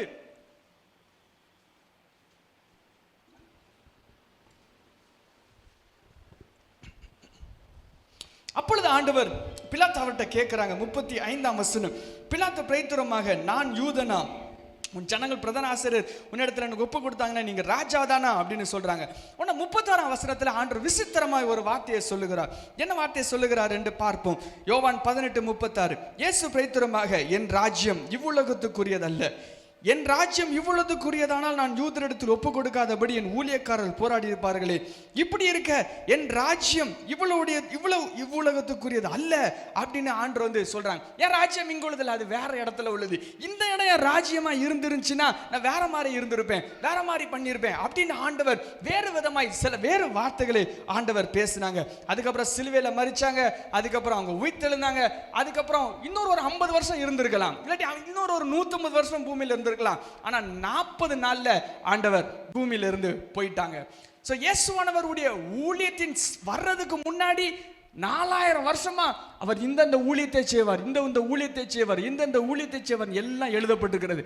அழைப்பு எழுதப்பட்டிருக்கிறது. அழைப்பு என்னது? அவர் பரிசுத்த ஆவியினாலும் அக்கினினாலும் அபிஷேகம் பண்ணுகிறவர், ஞானஸ்நானம் கொடுக்கிறவர் சொல்லப்பட்டிருக்கிறது. இயேசு கரெக்டா வந்தாங்க, பரலோக ராஜ்யம் சமீபமா இருக்கு, சமீபமா இருக்கு, சமீபமா இருக்கு, சமீபமா இருக்குன்னு சொன்னாங்க, போயிட்டாங்க. இயேசு கொஞ்சம் சொல்லியிருக்கலாம்ல, பரலோக ராஜ்யம் தூரமா இருக்கிறது, நான் சும்மா வந்து சொல்லிட்டு போனேன் அப்படின்னு சொல்லியிருந்திருக்கலாம். இயேசுடைய ஊழியத்தை பார்க்கும்போது கம்ப்ளீட்டா ஃபெயிலியர் ஆன மாதிரி அதுல வந்து தோற்றம் இருந்தது. கம்ப்ளீட்டா இயேசுவானவர் தோற்று போன மாதிரி ஒரு தோற்றம் இருந்தது. சரியாக இயேசு மரிக்கிறதுக்கு முன்பதாக லாசருவை உயிரோடு எழுப்பியிருக்காங்க. லாசருவை உயிரோடு எழுப்பி, எனக்கு இந்த உயிர்த்தெழுந்த வல்லமை உண்டு, நான் உயிரோடு எழுப்ப முடியும் அப்படின்னு சொன்னாங்க. யாருமே கண்டுக்கல. ஒருத்தனுடைய மனசு மாற்றப்படல. குஷ்டரோகிய சுகமாக்குனாங்க, ஒருத்த மனசு மாற்றப்படல. அநேக பிணியாளிகளை சுகமாக்குறாங்க, ஒருத்தனும் மனம் திரும்பி, ஆண்டவரே நான் மனம் திரும்பதுக்கு என்ன செய்யணும்னு ஒருத்தன் கூட கேள்வி கேட்கல. எல்லா ஊழியங்கள் எல்லாம் நடக்குது, எல்லாம் பிரமாண்டமாக நடந்தது. ஒரு மனம் திரும்புதல் இல்லை, ஒரு மாற்றம் இல்லை. இயேசுவானவர் சிலுவையில மரிக்கும் போது எல்லாம் ட்ரெஸ்ஸை போட்டுட்டு கூட ஓடி போயிட்டான், எல்லாரும் ஓடி போயிட்டாங்க. இயேசுவானவர் ஊழியம் தோற்றது போல ஒரு தோற்றமளிப்பு உண்டாகி விட்டது. ராஜ்யம் சமீபமா இருக்குது, சமீபமா இருக்குது, சமீபமா இருக்குன்னு சொன்னாங்க, போய் சொல்லிட்டாங்களோ, ஏமாத்திட்டாங்களோ அப்படின்னு ஒரு தோணுதல் வந்தது. இயேசுவானவருடைய செய்தியினுடைய காரியம் தோற்று போனதாக இருந்தது. இயேசுவானுடைய அழைப்பு தோற்று போனதாக இருந்தது. அப்போஸ்தலர் 1 அதிகாரம் எடுத்துக்கொள்ளுங்கள். அப்போஸ்தலர் 1 அதிகாரம் 3 வசனத்திலே, இயேசு பாடுபட்ட பின்பு 40 நாள் அளவும் அப்போஸ்தலருக்கு தரிசனமாகி என்ன பேசினாங்களாம்? தேவனுடைய ராஜ்யத்தை குறித்து தெளிவாய் பேசி அநேக காரியங்களை சொல்லிட்டு இருக்கிறாங்க. ஹல்லேலூயா. சீக்ரெட் ட்ரெடிஷன் அப்படின்னு ஒரு காரியம் இருக்கிறது. ஆண்டவர் சீஷர்களை தனியா கூப்பிட்டு சில விஷயங்களை சொல்லி கொடுத்துக்கிட்டே இருக்கிறாங்க. யாருக்குமே தெரியாத விஷயங்களை சொல்லி கொடுத்துட்டே இருக்காங்க. அவங்ககிட்ட மட்டும் சொல்றாங்க, நான் தான் கிறிஸ்து அப்படின்னு வெளிப்படுத்துறாங்க. பிறகு யார்ட்டையும் சொல்லிடாத அப்படி சொல்றாங்க. அவங்களுக்கு மட்டும் ஆண்டவர் வந்து சொல்றாங்க, மறுரூபமாக்கப்படுற அனுபவத்துக்குள்ள நடத்தி முடிச்சுட்டு யார்ட்டையும் சொல்லிடாத அப்படின்னு சொல்றாங்க. அதுக்கப்புறம் தனியா கூப்பிட்டு பேசுறாங்க. இப்ப இயேசு மட்டும் உயிர்த்தெழுந்த அந்த நாளை யோசிச்சு பாருங்களேன். இயேசு உயிர்த்தெழுந்துட்டாங்க. உயிர்த்தெழுந்த நாள்ல யாருக்குமே தெரியாது. எல்லாரும் கடையில் அவங்க பாட்டு டீ குடிக்கிறாங்க, எல்லாரும் அவங்க பாட்டு இது பண்றாங்க, அவங்க பாட்டுக்கு போறாங்க, வேலைக்கு போறாங்க, யாருக்குமே தெரியல. ஈவன் சீஷர்களுக்கு கூட தெரியல. ஒருவேளை நான் மட்டும் அன்னைக்கு உயிர்த்தெழுந்தேன்னு வச்சுக்கோங்களேன், நான் மட்டும் இயேசுவா இருந்து அன்னைக்கு நான் மட்டும் உயிர்த்தெழுந்தேன்னு வச்சுக்கோங்களேன், சரியான சீன் போட்டுருவேன்.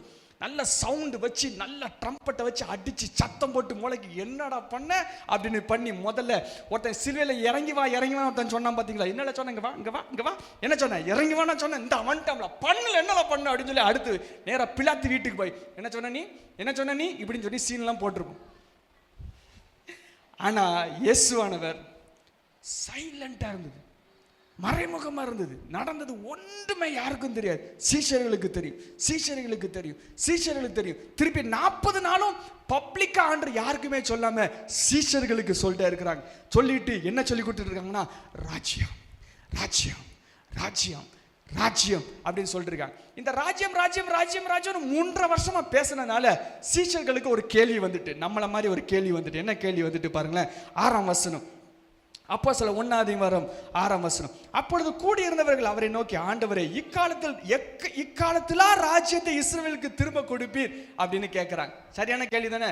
எப்ப பார்த்தாலும் ஆண்டவர் ராஜ்யன்னு பேசிட்டே இருக்கிறாங்க. இந்த ரோமர்கள் ஒரே அட்டகாசம் பண்ணி எங்களை கஷ்டப்படுத்திட்டு இருக்கிறாங்க. எப்ப ஆண்டவரே ராஜ்யத்தை கொடுப்பீர் அப்படின்னு சொன்ன உடனே ஆண்டவர் ரகசியத்தை உடைத்து வேறு வார்த்தையாக பேசுகிறார். இந்த வார்த்தைகளை புரிய போகிறோம், ராஜ்யத்தை புரிய போகிறோம், இயேசு கிறிஸ்துவின் ஊழியத்தை புரிய போகிறோம், உடைய வாழ்க்கை மாற்றப்பட போகிறது. ஹல்லேலூயா. அடுத்த வசனத்துல உடனே ஆண்டவர் அதுக்கு ஆன்சர் கொடுக்கறாங்க பாருங்க. 7ஆம் வசனம், அதற்கு இயேசுவானவர், பிதாவானவர் தம்முடைய ஆதீனத்தில் வைத்திருக்கிற காலங்களையும் வேலைகளையும் அறிகிறது உங்களுக்கு அடுத்ததில்லை. 8ஆம் வசனம், பரிசுத்த ஆவி உங்களிடத்தில் வரும்பொழுது நீங்கள் பலனடைந்து எருசலேமிலும் யூதேயா முழுவதும் சமரியாவிலும் பூமியில் கடைசி பரியந்தும் எனக்கு சாட்சிகளாக இருப்பீர்கள் அப்படின்னு ஆண்டவர் சொல்றாங்க. ஹல்லேலூயா, ஹல்லேலூயா. 40 நாள் இருக்கிறாங்க, ராஜ்யத்தை பற்றியே பேசுறாங்க. இங்க பாரு ராஜ்யம் எப்போ வருது அப்படின்னு கேட்கிற கேள்வி அதை விடு, நான் ஒன்று சொல்றேன் பாரு. பரிசுத்தாவினர் ஒருத்தவங்க வராங்க, பரிசுத்தாவினர் ஒருத்தர் வருவாங்க, வந்த உடனே நீ பலன் அடைஞ்சிருவ அப்படின்னு ஆண்டவர் வந்து சொல்றாங்க. உடனே இது என்னதுன்னு யாருக்குமே தெரியல, எப்படி இருக்குன்னு யாருக்குமே தெரியல. சரி, ஏதோ வருது அப்படின்னு சொல்றாங்க. 40 நாள் அவங்களுக்கு மட்டும் சீக்கிரட்டா என்னென்ன சொல்லி கொடுக்குறாங்க. அதுக்கு ஆண்டவர் போயிட்டாங்க. அடுத்த 10 நாள் கழித்து ஒரு சம்பவம் நடக்கிறது. அப்போஸ்தலர் 2ஆம் அதிகாரம் 1ஆம் வசனம். அப்போஸ்தலர் 2ஆம் அதிகாரம் 1ஆம் வசனம். பெந்தெகோஸ்தே என்னும் நாள் வந்த பொழுது, பெந்தெகோஸ்தே என்னன்னா 50 அப்படின்னு அர்த்தம். 40வது நாள் ஆண்டவர் போயிட்டாங்க. அடுத்த 10 நாள் கழித்து இந்த சம்பவங்கள் நடக்கிறது. பெந்தெகோஸ்தே என்னும் நாள் வந்த பொழுது அவர்கள் எல்லாரும் ஒருமனப்பட்டு ஓரிடத்தில் வந்திருந்தார்கள். அப்பொழுது பலத்த காற்று அடிக்கிற முழக்கம் போல வானத்திலிருந்து, எல்லாரும் சொல்லுங்க வானத்திலிருந்து சடுதியாய் ஒரு முழக்கம் உண்டாகி அவர்கள் உட்கார்ந்திருந்த வீடு முழுவதும் நிரப்பிற்று. அதுக்கப்புறம் விசித்திரமா ஒண்ணு நடக்குது. அல்லாமலும் அக்னிமயமான நாவு போல பிரிந்திருக்கும் நாவு அவர்கள் ஒவ்வொன்றுக்கும் காணப்பட்டு அவர்கள் ஒவ்வொரு மேல் வந்து அமர்ந்தது. அவர்களாரும் பரிசுத்த ஆவியினாலே நிரப்பப்பட்டு ஆவியானவர் தங்களுக்கு தந்தன வரத்தின்படி வெவ்வேறு பாஷைகளை பேச தொடங்கினார்கள். நிறைய பாஷைகளை பேசினாங்க. 9ஆம் வசனம், பாத்துமரும், மெத்தியரும், எலோதியரும், மெசொப்பொத்தேமியா, யூதேயா, கப்பத்தோக்கியா, பொந்து, ஆசியா, பிரிதியா, பம்பிலியா, எகிப்து என்னும் தேசத்தாரும், சிரேனியா பட்டத்தை சுற்றிருக்கிற லிபியாவின் தேசத்தில் இருக்கிற ஜனங்கள், ரோமர்கள், யூதர்கள், யூத மார்க்கத்தில் கிரேக்கர்கள், அரபியர்கள் எல்லாரும் ஜென்ம பாஷத்துல அவங்க வந்து பேசுகிறாங்க. அவங்களுக்கு ஒண்ணுமே தெரியாத அந்த பாஷைகள், அவங்களுக்கு தெரியவே தெரியாத ஆட்கள் இதெல்லாம் பேசுறாங்க. 7ஆம் வசனம் பாருங்க, ஆச்சரியப்பட்டு ஒருவர் பார்த்து இவர்கள் பேசுற இவர்கள் எல்லாம் கலிலேயர் தானே, நம்ம ஊருக்காரன் தானே, எப்படி வேற என்னத்தலாமோ பேசுறான் அப்படின்னு அவங்களுக்கு தெரியுது. இப்பதான் ரகசியம் நமக்கு வெளிப்படுகிற ஒரு காலமா இருக்கிறது. பயங்கர குழப்பம் மாதிரி நடந்து போச்சு, என்ன நடக்குன்னே புரியல. உடனே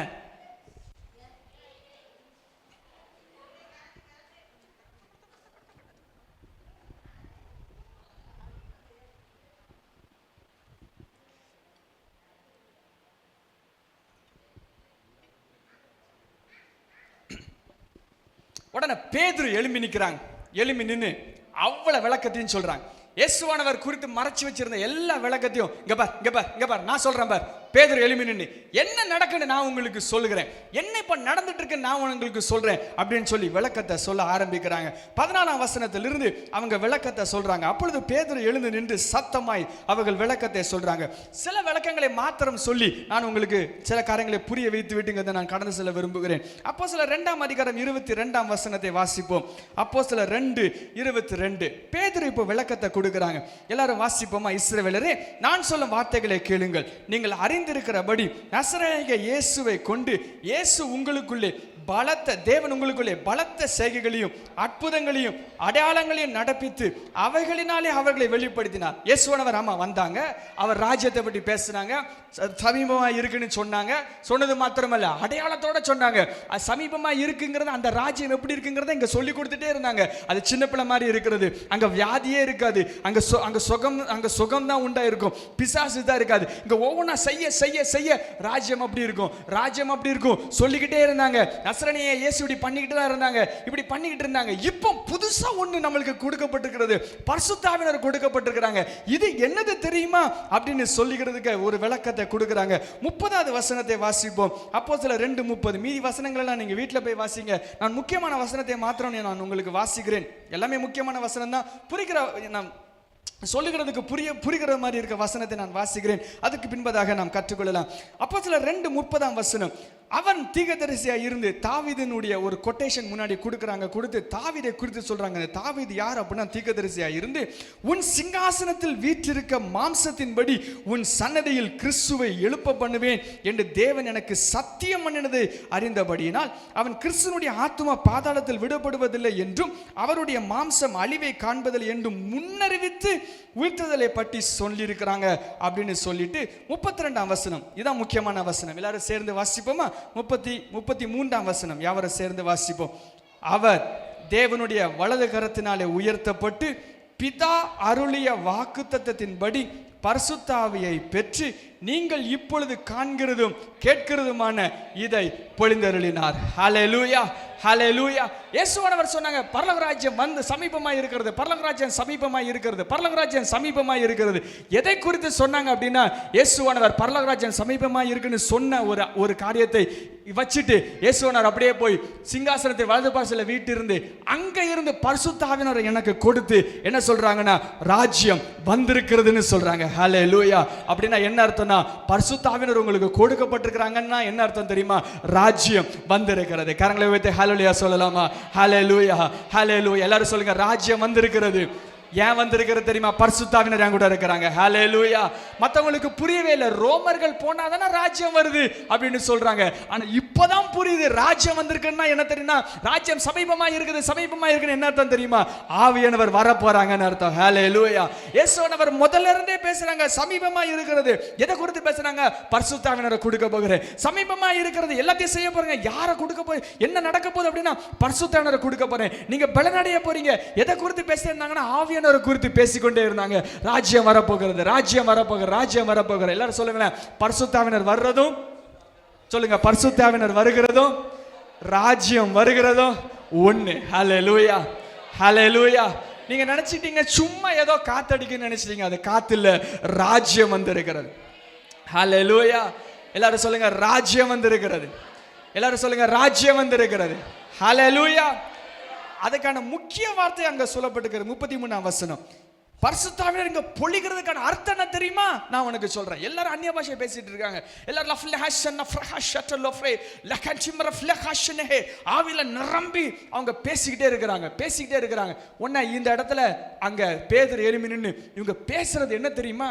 இவங்க ஆவியில நிரம்பி தேவனுடைய பரிசுத்த ஆவியானவராலே அந்நிய பாஷையில அக்னிமயமான நாவுகளோடு பேசுறது என்ன தெரியுமா அப்படின்னு சொல்றாங்க. 33ஆம் வசனம். அப்ப என்ன அர்த்தம்னா, இயேசுவானவர் தேவனுடைய வலது கரத்திலே உயர்த்தப்பட்டு பிதா அருளிய வாக்குத்தத்தத்தின்படி பரிசுத்த ஆவியை பெற்று இங்க கொடுத்திருக்காங்க. அப்ப என்ன அர்த்தம் தெரியுமா? இயேசுவானவர் ஆவியானவர் அருளப்பட்டிருக்காங்கன்னு என்ன அர்த்தம் தெரியுமா? இயேசுவானவர் சிங்காசனத்துல வீற்றிருந்து மேலே ஏறி பிதாவுடைய வலது பார்சத்துல வீற்றிருக்கிறார் அப்படிங்கிறது அர்த்தம். நான் திரும்ப சொல்றேன், ஆவியானவர் எனக்கு கொடுக்கப்பட்டிருக்கிறாங்க, ஆவியானவர் சபைகளுக்கு கொடுக்கப்பட்டிருக்கிறாங்க, ஆவியானவர் எனக்கு கொடுக்கப்பட்டிருக்கிறாங்க. அப்பன்னு என்ன அர்த்தம் தெரியுமா? அப்பன்னு என்ன அர்த்தம் தெரியுமா? இயேசுவானவர் சிங்காசனத்தை வலது பார்சல்ல வீற்றிருக்கிறாங்கன்னு அர்த்தம். ஹல்லேலூயா, ஹல்லேலூயா. இயேசு சிங்காசனத்தை வீற்றிருக்கிறதுக்கு எனக்கு ஒரு அத்தாட்சி காட்டு அப்படின்னு நீங்க சொன்னாங்கன்னா, நான் சொல்றேன்டா, நான் தான்டா அத்தாட்சி. ஏன் தெரியுமா? ஆவியானவர் மேல ஊட்டப்பட்டிருக்கிறாங்க. ஹல்லேலூயா, ஹல்லேலூயா. ஆவியானவர் உங்களுக்குள்ள இருக்கிறதுக்கு காரணம் என்ன தெரியுமா? இயேசுவானவர் வலது பார்சல்ல வீற்றிருந்து மேல போய் பிதாவினுடைய வலது பார்சல்ல வீற்றிருக்கிறாங்க. என்ன இயேசுவானவர் வலது பார்சல்ல வீற்றிருக்கிறதுனால தான் பரிசுத்த ஆவியானவர் அருளப்பட்டிருக்கிறாங்க. நான் சொல்றது புரியுதா? ஹல்லேலூயா. இந்த இயேசுவானவர் அவருடைய ஊழியத்தினுடைய நிறைவை அடைந்தனால தான் எனக்கு பரிசுத்தனர் கொடுக்கப்பட்டிருக்கிறாங்க. இயேசுவானவர் உயிர்த்தெழுந்தனால தான் எனக்கு பரிசுத்தனர் கொடுக்கப்பட்டிருக்கிறாங்க. நமக்கு பரிசுத்தனர் கொடுக்கப்பட்டிருக்கிறாங்க. நம்ம கூடயே எப்பொழுதும் வாசம் பண்ணுகிற தேவன் கொடுக்கப்பட்டிருக்கிறாங்க. ஹல்லேலூயா. இயேசுவானவர் ஊழியத்தை விட்டுட்டு போல நிறைவேறிட்டு போயிட்டாங்க. ஹல்லேலூயா. இயேசுவானவர் ஊழியம் தோற்று போகல. இன்னைக்கு நமக்குள்ள உயிர் உள்ளவராய் தேவன் வாசம் பண்ணுகிறார். ஹல்லேலூயா. ஹல்லேலூயா. யாராவது ஒருத்தர் உங்கள்கிட்ட வந்து இயேசுவானவர் ஊழியம் தோற்று போச்சுன்னா சொல்லாதீங்க, நான் உயிரோடு இருக்கிறேன்னு சொல்லுங்க. ஹல்லேலூயா. நான் தான் சாட்சின்னு சொல்றேன் அப்படின்னு நீங்க சொல்லணும். ஹல்லேலூயா. இப்பொழுது ஆவியானவரை குறித்து வரும்பொழுது முதல் அனுபவம் இந்த அனுபவம் தான். 8ஆம் வசனத்தை பாருங்களேன். அப்போஸ்தலர் 1:8. பரிசுத்தாவினர் உங்கள்கிட்ட வந்த உடனே என்ன நடக்கும்? பரிசுத்தாவினர் உங்களிடத்துல வந்த உடனே, பரிசுத்தாவினர் உங்கள்கிட்ட வந்த உடனே நிறைய அனுபவங்கள் நடக்கும். ஆனால் அனுபவங்கள் முக்கியம் கிடையாது. என்ன முக்கியம்னு உங்களுக்கு சொல்லப்பட்டிருக்கிறது. 8ஆம் வசனம், பரிசுத்தாவினர் உங்களுக்கு வரும்பொழுது நீங்கள் பலனடைந்து எல்லா இடமும், சின்ன இடம், பெரிய இடம், பெரிய பெரிய இடம், உலகத்தின் கடைசி வரையும் நீங்க என்னதான் இருப்பீங்கன்னா சாட்சிகளா இருப்பீங்க. எல்லாரும் சொல்லுங்க, யாரும் சொல்லுங்க, நான் சாட்சியா இருக்கிறேன். ஹல்லேலூயா. என்ன சாட்சி? என்ன சாட்சி? அவர் வலது பாசல வீட்டிருக்கிறதுக்கு நான் தான் சாட்சி. ஹல்லேலூயா. சாட்சிகளா இருப்பேன், சாட்சிகளா இருப்பேன், சாட்சிகளா இருப்பேன். என்ன சாட்சி? என்கிட்ட ஆவியானவர் இருக்கிறதா அடையாளம். இயேசுவானவர் மரித்து உயிர்த்தெழுந்து மேலே ஏறி உன்னதத்தில் ஏறி பிதானுடைய வலது பாசல வீட்டிருக்கிறாங்க. ஏன் என்கிட்ட ஆவியானவர் இருக்கிறாங்க தெரியுமா? ஏன் எனக்கு கொடுக்கப்பட்டிருக்காங்க தெரியுமா? இயேசு மட்டும் மேலே போய் அந்த சீட்டில் உட்காரலன்னா எனக்கு ஆவியானவர் எனக்கு கிடைக்கவே மாட்டாங்க. இயேசுவானவர் தோற்று போயிட்டாங்கன்னா ஆவியானவர் கிடைக்கவே மாட்டாங்க.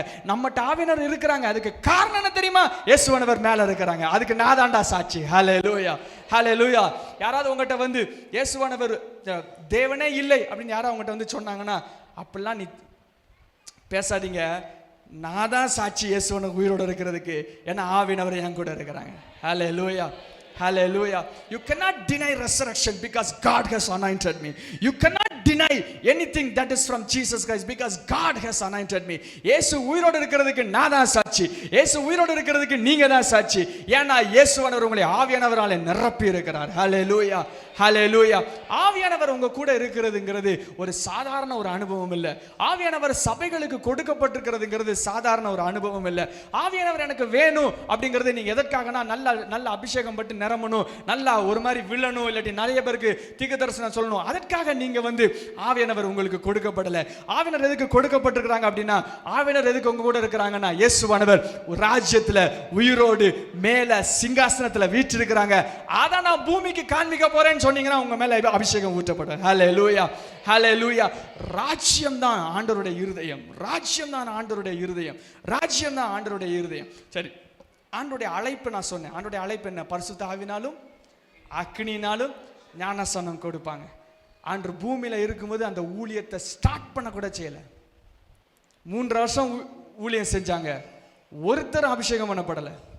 3 வருஷம் அங்கங்க சொன்னாங்க, ஒருத்தர் இது பண்ணல. ஆனா மரித்து உயிர்த்தெழுந்து சிங்காசனத்துல இருந்து மேல போய் உட்கார்ந்த உடனே, ஆவியானவர் கொடுக்கப்பட்ட உடனே அவருடைய ஊழியம் ஆரம்பமானது. என் கை புல்லரிக்கிறது. ஊழியம் ஆரம்பமானது. நம்ம மூலமா ஆண்டவர் அபிஷேகங்களை ஆண்டவர் மற்றவங்களுக்கு கொடுத்து கொண்டிருக்கிறாங்க. ஹல்லேலூயா. நம்ம மூலமா ஆண்டவருடைய ஊழியம் உதயமாய் இருக்குது. ஹல்லேலூயா. எல்லாரும் சொல்லுங்க, நான் கிறிஸ்துவின் ஊழியத்தை சுமக்கிறேன்.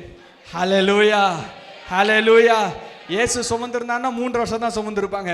ஆனா ஆண்டவர் உங்களுக்குள்ள ஆவியானவரை கொடுத்து அவருடைய ஊழியத்தை தொடங்கி வச்சிருக்கிறார். ஹல்லேலூயா. ஹல்லேலூயா. யோசு பாருங்களேன், இயேசு வர்றதுக்கு முன்னாடியே சொல்றாங்க, இவர் யார் என்றால் பரிசுத்த ஆவினாலும் அக்கினினாலும் ஞானஸ்நானம் கொடுக்கிறவர் அப்படின்னு ஊழியம் வர்றதுக்கு முன்னாடியே சொல்றாங்க. அவங்க அங்கங்க போறாங்க, நடக்கவே இல்லை. உடனே யோவானுக்கே டவுட் ஆயிட்டு, வருகிறவர் நீர் தானா இல்லாட்டி இன்னொருவர் காத்திருக்கணுமான்னு அவருக்கே டவுட் ஆகி போச்சு.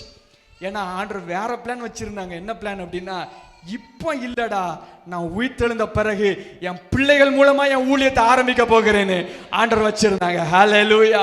நான் சொல்றேன், எத்தனை பேருக்கு புரியுது? ஹல்லேலூயா. ஆவியானவர் உங்க கூட இருக்கிறாங்கன்னா சாதாரண விஷயம் கிடையாது. தேவனுடைய ராஜ்யத்தின் உன்னதத்தை கையில வைத்திருக்கிறீர்கள். ஹல்லேலூயா.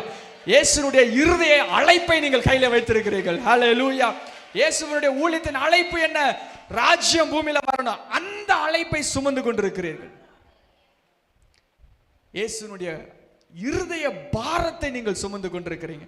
அதனால ஆவியானவர் வேணும், அபிஷேகம் வேணும் அப்படின்னு நீங்க கேட்கும் பொழுது ஏன் வேணுங்கிற பதில் நீங்க கரெக்டா கொடுக்கணும். ஏன் வேணும் தெரியுமா?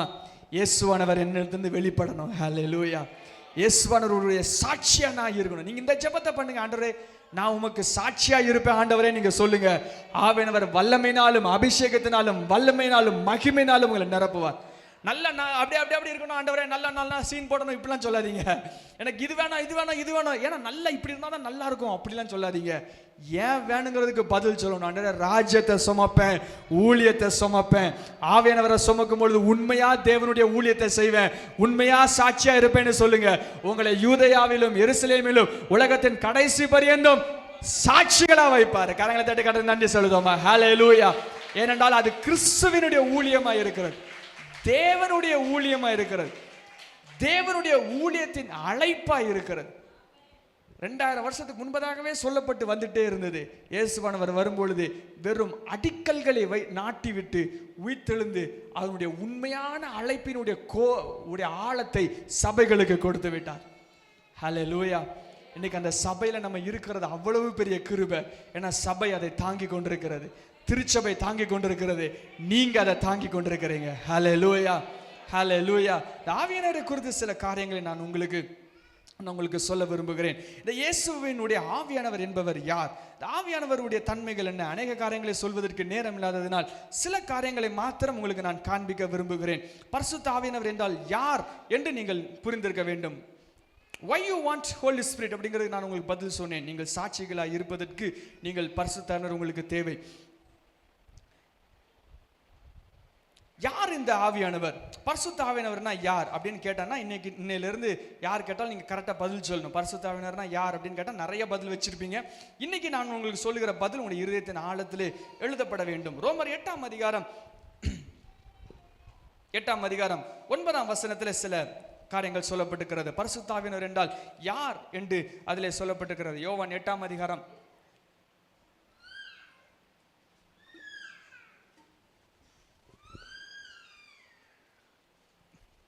பக்கம் 215. ரோமர் 8ஆம் அதிகாரம் 9ஆம் வசனம். தேவனுடைய ஆவி உங்களில் வாசமாயிருந்தால் நீங்கள் மாம்சத்துக்குட்பட்டவர்களாய் இராமல் ஆவிக்குட்பட்டவர்களாய் இருப்பீர்கள். கிறிஸ்துவின் ஆவி இல்லாதவன் அவருடையவன் அல்ல. மேலும் கிறிஸ்து உங்களில் இருந்தால் சரீரமானது பாவத்து நிமித்தம் மரித்ததாயும் ஆவியானது நீதி நிமித்தம் ஜீவன் உள்ளதாயும் இருக்கும். 11ஆம் வசனம்.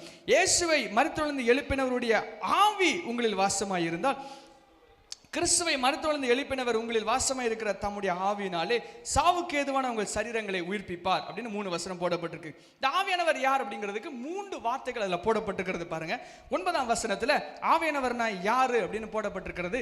தேவனுடைய ஆவி உங்களில் வாசமாய் இருந்தால் அப்படின்னு போடப்பட்டிருக்கிறது. இந்த ஆவியானவர்னா யார் அப்படின்னா தேவனுடைய ஆவியானவர். எல்லாரும் சொல்லுங்க, தேவனுடைய ஆவியானவர். அந்த வசனத்துல கடைசியில போடப்பட்டிருக்கிறது கிறிஸ்துவினுடைய ஆவியானவர் அப்படின்னு போடப்பட்டிருக்கிறது. சோ பரிசுத்த ஆவியானவர்னா யார் அப்படின்னா தேவனுடைய ஆவியானவர். அதுக்கப்புறம் கிறிஸ்துவினுடைய ஆவியானவர். 10ஆம் வசனத்துல போடப்பட்டிருக்கிறது கிறிஸ்து அப்படின்னு போடப்பட்டிருக்கிறது. 11ஆம் வசனத்துல போடப்பட்டிருக்கிறது இயேசுவை மரித்தெழுந்து எழுப்பின அதே ஆவி எனக்குள்ள வாசமா இருக்கிறது. இது வசனம் தான் ரொம்ப அழகான ஒரு வசனம். இயேசு மரித்தெழுந்து உயிர்த்தெழுந்தாங்க. இயேசு மரித்தெழுந்து உயிர்த்தெழுந்தாங்க. 3 நாள் கழித்து இயேசு மரித்தெழுந்து உயிர்த்தெழுந்தாங்க. இயேசுவை மரித்தெழுந்து உயிர்த்தெழுந்து எழுப்பினது யாரு அப்படின்னா பரிசுத்த ஆவியானவர் போடப்பட்டிருக்கிறது. இயேசுவை மரித்தெழுந்து எழுப்பின அதே ஆவியானவர் இப்பொழுது எனக்குள்ள வாசமா இருக்கிறாங்க. ஹல்லேலூயா. வேற ஆவியானவர் இல்ல, கொஞ்சம் பவர் உள்ள ஆவியானவர் இல்ல, டெமோ வெர்ஷன் இல்ல, குட்டி இல்ல, மினிமைஸ்ட் வெர்ஷன் இல்ல, சின்னோண்டு இல்ல, பாதி இல்ல, கொஞ்சம் அளவு இல்ல. இயேசுவை மரித்தெழுந்து எழுப்பின அதே ஆவியானவர். எல்லாரும் சொல்லுங்க, இயேசுவை மரித்தெழுந்து எழுப்பின அதே ஆவியானவர் எனக்குள்ள வாசம் பண்ணுகிறார். ஹல்லேலூயா. அப்படின்னா என்ன ஆகும்னா, என்கிட்ட என்னதெல்லாம் செத்து போய் இருக்கோ அது தானாவே உயிர்ப்பிக்கப்பட்டுருமா. ஹல்லேலூயா. அப்படின்னா பரிசுத்த ஆவியானவர்னா யார் அப்படின்னா எல்லாமே தேவன் எனக்குள்ள இருக்கிறாங்கன்னு அர்த்தம். இயேசு எனக்குள்ள இருக்கிறாங்கன்னு அர்த்தம். பிதாவாகிய தேவன் முழுமை எனக்குள்ள இருக்குன்னு அர்த்தம். பரிசுத்த ஆவியானவர்ங்கிறது இயேசுவினுடைய ஃபுல்னஸ், இயேசுனுடைய முழுமை, இயேசுனுடைய எல்லா தன்மைகளும் அடங்கி இருக்கிறது. ஸோ பரிசுத்த ஆவியானவர் எனக்குள்ள இருக்கிறாங்க அப்படின்னா இயேசுகிட்ட இருந்து ஒன்று பிச்சுக்கிட்டு வந்து என்கிட்ட வரல, இயேசுனுடைய முழுமை எனக்குள்ள இருக்கிறது. ஹல்லேலூயா, ஹல்லேலூயா. பரிசுத்த ஆவியானவர்ங்கிறது தேவனுடைய எல்லா தன்மைகளும் உள்ள இருக்கிறாங்க அப்படிங்கிற ஒரு அர்த்தமா இருக்கிறது. அப்பனா இயேசுவுடைய ஃபுல்னஸ், இயேசுவுடைய எல்லா காரியங்களும் எனக்குள்ள வாசமாய் இருக்கிறது. அதனால தான் இயேசுவானவர் தம்முடைய ஊழியத்தில் செய்யும்போது கொஞ்சம் இதுல செஞ்சுக்கிட்டே இருந்தாங்க. அதுக்கப்புறம் அப்போஸ்தலர் 2ஆம் அதிகாரத்தில் வல்லமை வந்துட்டு வல்லமை அவங்களுக்கு கொடுக்கப்பட்டது. 3ஆம் அதிகாரத்தில் ஒருத்தனை தான் எழுப்பி விடுறாங்க, ஒரு முடவனை தான் எழுப்பி விடுறாங்க, 3000 பேர் உள்ள வந்துட்டாங்க. ஹல்லேலூயா. அதுக்கு முன்னாடி ஆண்டவர் எத்தனையோ குஷ்டரோகிகளை சுத்தமாக்குனாங்க, என்னெல்லாமோ நடந்தாங்க. ஒருத்தனும் நான் ரட்சிக்கப்படுறதுக்கு என்ன ஆகணும்னு கேட்கல. ஆனா பரிசுத்தாவியானவர் வந்ததுக்கு அப்புறம் ஒருத்தன் தான் எழுமுனா ரட்சிக்கப்படுறதுக்கு என்னன்னு கேட்டு 3000 பேர் உள்ள வந்தாங்க. ஹல்லேலூயா. இதுதான் ஆவியானவர். நீங்களா நினைச்சுக்கிட்டீங்க, நீங்களா ஆண்டவரை ஏற்றுக்கொண்டீங்கன்னு நினைச்சிட்டீங்க. வாய்ப்பே கிடையாது. ஆவியானவர் உங்களுக்குள்ள இருக்கிறதுனால தான் இயேசுவை நீங்க அறிந்து கொண்டீங்க. ஹல்லேலூயா, ஹல்லேலூயா. எத்தனையோ பணக்காரர்கள் இருக்கிறார்கள், எத்தனையோ பில்லியன் டாலர்ஸ் கையில வச்சிருக்கிறவங்க இருக்கிறாங்க, ட்ரில்லியன் டாலர்ஸ் கையில வச்சிட்டு இருக்கிறவங்க இருக்கிறாங்க. அவங்களுக்கு இயேசு தான் ஆண்டவர்னு தெரியாது. ஆனா ஒண்ணுமில்லாத நம்மளை பார்த்து நமக்கு ஆண்டவர் மிகப்பெரிய ரகசியத்தை கொடுத்திருக்கிறாங்க. இயேசுவானவர் தான் உயிர் உள்ள தெய்வம். ஹல்லேலூயா. நம்ம கையில ஒண்ணுமே கிடையாது, சொல்லிக்கிறதுக்கு எதுவுமே கிடையாது, பேசுறதுக்கு ஒண்ணுமே கிடையாது. ஆனா எல்லாம் இருக்கிற ஆட்களுக்கு வெளிப்படுத்துகிறத விட ஒண்ணுமில்லாத நம்மட்ட மிகப்பெரிய ரகசியம் சுமக்கப்பட்டிருக்கிறது, கொடுக்கப்பட்டிருக்கிறது. நீங்க தான் சாட்சிகளா இருக்கிறீங்க. ஹல்லேலூயா, ஹல்லேலூயா. இந்த ஆவியானவர் நம்மட்ட கொடுக்கப்பட்டிருக்கிறது. எத்தனை நாள் நம்ம கூட இருப்பாங்க அப்படிங்கிறது தான் ரொம்ப முக்கியமான ஒரு வார்த்தையா இருக்கிறது. இதுல கை வச்சுக்கோங்க. ரோமர் 8ஆம் அதிகாரத்துல கை வச்சுக்கோங்க. இந்த பரிசுத்த ஆவியானவர் எத்தனை நாள் நமக்குள்ள இருப்பாங்க, எத்தனை மாதங்கள் நமக்குள்ள இருப்பாங்க, எத்தனை வருடங்கள் நமக்குள்ள இருப்பாங்க, எவ்வளவு காலம் நம்ம கூட இருப்பாங்க அப்படின்னு சொல்லப்பட்டிருக்கிறது. யோவானுக்கு திருப்பி வைத்துக் கொள்ளுங்க. யோவானிலே ஆண்டவர் அநேக காரியங்களை அதுல எழுதி வச்சிருக்கிறாங்க. யோவான் 14ஆம் அதிகாரத்திலிருந்து அநேக வசனங்கள் அதுல சொல்லப்பட்டிருக்கிறது.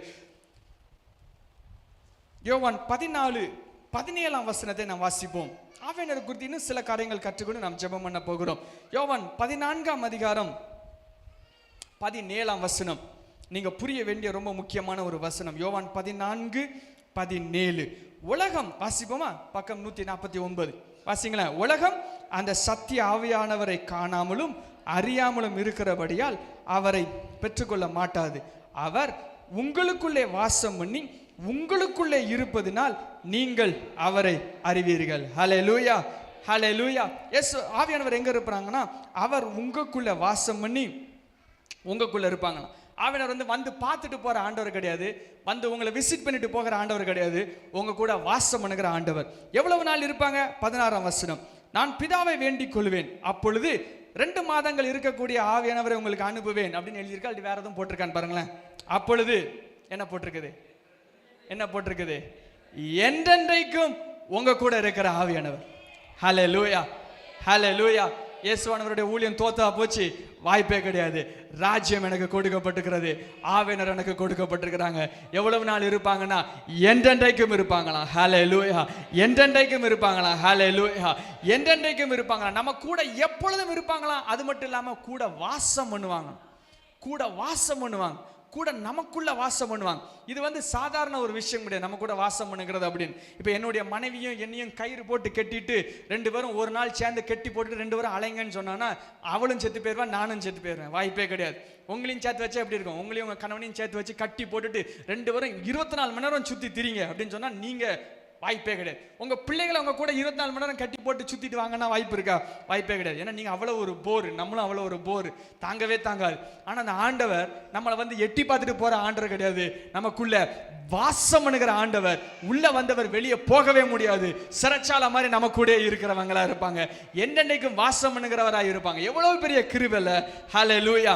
இயேசுவானவர் என் கூட ஆவியானவர் நமக்கு கொடுக்கப்பட்டிருக்கிறாங்க.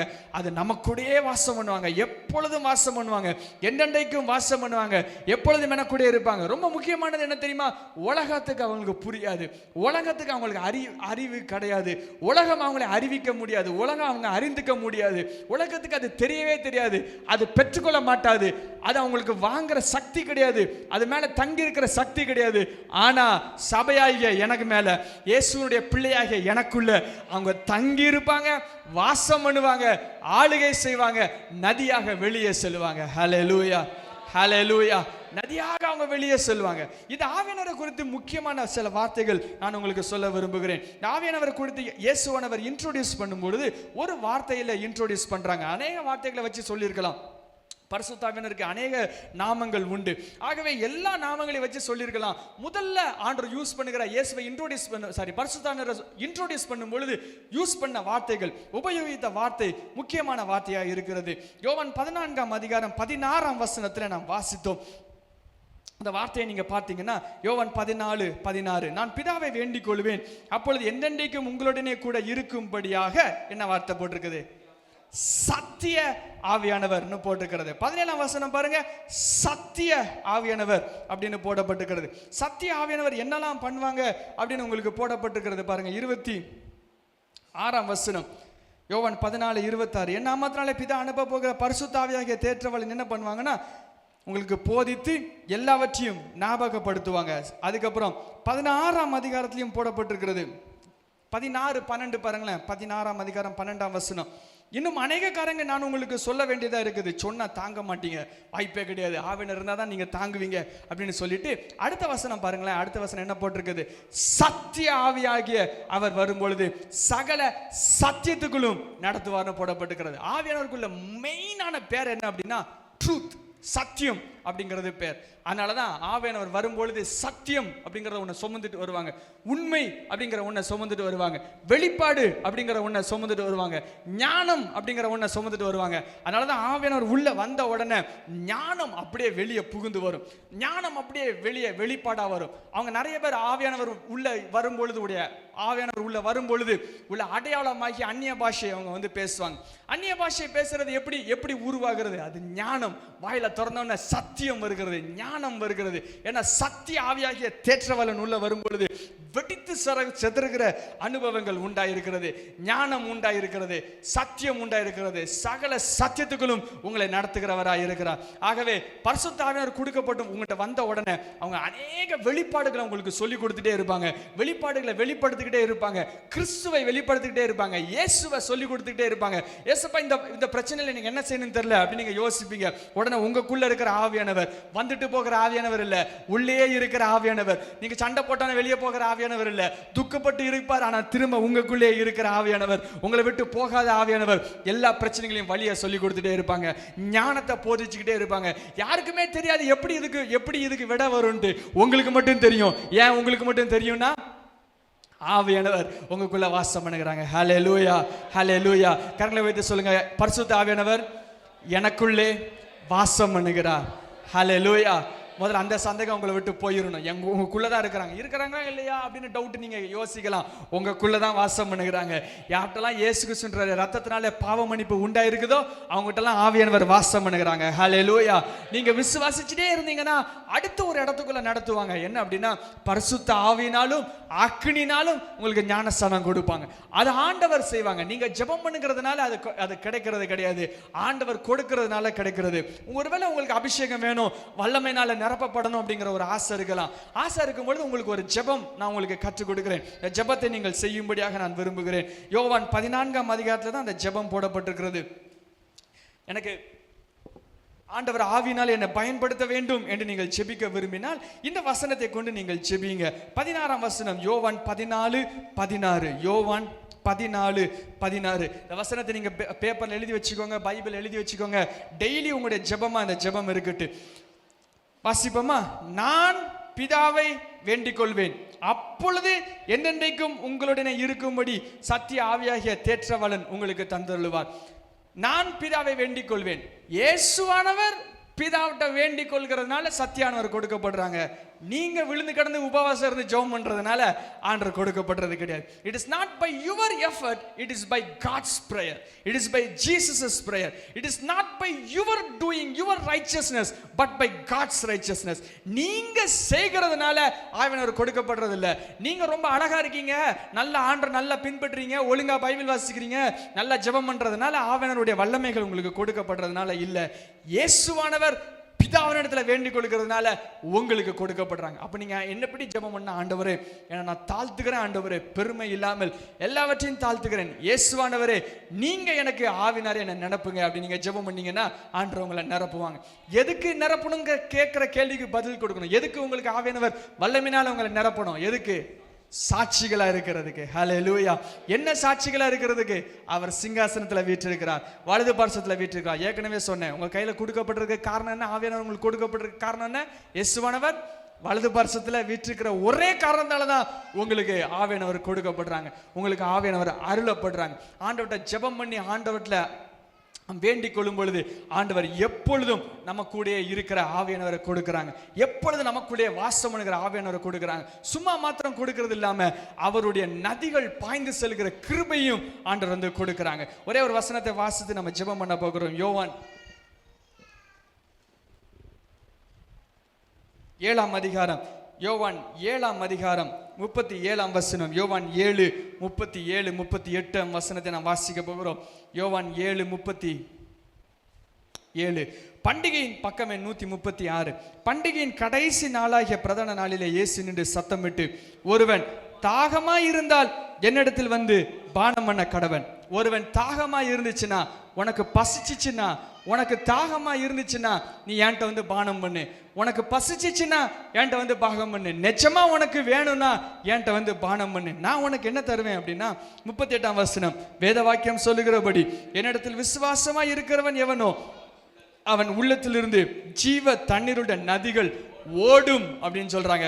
உள்ளத்திலிருந்து நதிகள் ஓடும்னு சொல்றாங்க. இந்த நதினா என்னன்னு அடுத்த வசனத்துல போடப்பட்டிருக்கிறது பாருங்க. 39ஆம் வசனம், தம்மை விசுவாசிக்கிறவர்கள் அடைய போகிற ஆவியை குறித்து இயேசு இப்படி சொன்னார். இன்னும் பழக்கமே படாதபடினால் பரிசுத்த ஆவியானவர் அருளப்படவில்லை.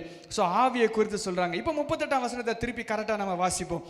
வேத வாக்கியம் சொல்லுகிறபடி, என்னிடத்தில் விசுவாசமா இருக்கிறவன் எவனோ அவன் உள்ளத்திலிருந்து ஜீவ தண்ணீருடைய நதிகள் ஆகிய ஆவியானவர் ஓடுகிற அனுபவம் உண்டாயிருக்கும். ஹல்லேலூயா. ஆண்டவர் உங்களை மட்டும் நிரப்ப மாட்டாங்க, உங்க மூலமா எல்லாவற்றையும் நிரப்புவாங்க. ஹல்லேலூயா. ஏன்னா ஆவியானவர் எனக்குள்ள இருக்கிறாங்கன்னா ராஜ்யம் வந்திருக்குன்னு அர்த்தம். ஹல்லேலூயா. ஆவியானவர் எனக்குள்ள இருக்கிறாங்க அப்படின்னா இயேசுவானவர் எனக்குள்ள இருக்கிறாங்கன்னு அர்த்தம். ஆவியானவர் என் மூலமா நதிகள் பாய்ந்து செல்லுது அப்படின்னா கர்த்தருடைய ராஜ்யம் வெளிப்படுகிறதுன்னு அர்த்தம். ஆவியானவர் உங்களை பயன்படுத்த விரும்புறாங்க, ஆவியானவர் உங்களுடைய வல்லமையினால நிரப்ப விரும்புறாங்க. எனக்கெல்லாம் கிடையாது, மற்றவங்களுக்கு தான் அப்படின்னு நினைக்காதீங்க. எனக்கெல்லாம் கிடையாது, அந்த ஊழியக்காரங்களை தான் நினைக்காதீங்க. எனக்கு ஒண்ணுமே தெரியாது, வேதமும் தெரியாது, ஒண்ணுமே தெரியாது, அதனால எனக்கெல்லாம் கிடையாது அப்படிலாம் நினைக்காதீங்க. ஆவியானவருக்கு நீங்க தேவை. ஹல்லேலூயா. அவர் வந்து உங்க கூட வாசம் பண்ண விரும்புகிறார், உங்க கூட இருக்க விரும்புகிறார், உங்களுடைய வாழ்க்கையை பரிசுத்தம் பண்ண விரும்புகிறார், அவரே எல்லாவற்றையும் நடத்த விரும்புகிறார், உங்களுடைய வாழ்க்கையுடைய எதிர்காலங்களை அவர் பார்த்துக்கொள்ள விரும்புகிறார், எல்லாவற்றையும் நேர்த்தியாய் செய்ய இயேசுவானவர் விரும்புகிறார். அதுக்கு நம்ம விட்டு கொடுக்க வேண்டியது ஒண்ணே ஒண்ணுதான். ஆண்டவரே என்னை நிரப்புங்க ஆண்டவரே.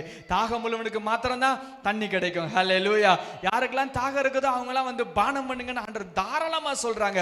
அதனால தைரியமா நம்ம கேட்க போகிறோம், ஆண்டவரே என்னை நிரப்புங்கன்னு கேட்க போறோம். ஆண்டவங்களை நிரப்ப போகிறார். ஹல்லேலூயா.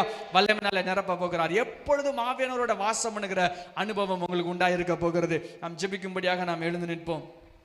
இருக்கிற இடங்களிலே நாம் எழுந்து நின்று தேவனுடைய காரியங்களை நோக்கும்படியாக நாம் எழுந்து நிற்போம். உடைய கண்கள் மூடப்பட்டிருப்பதாக, உடைய சிந்தனைகள் இயேசுவை நோக்கி பார்ப்பதாக.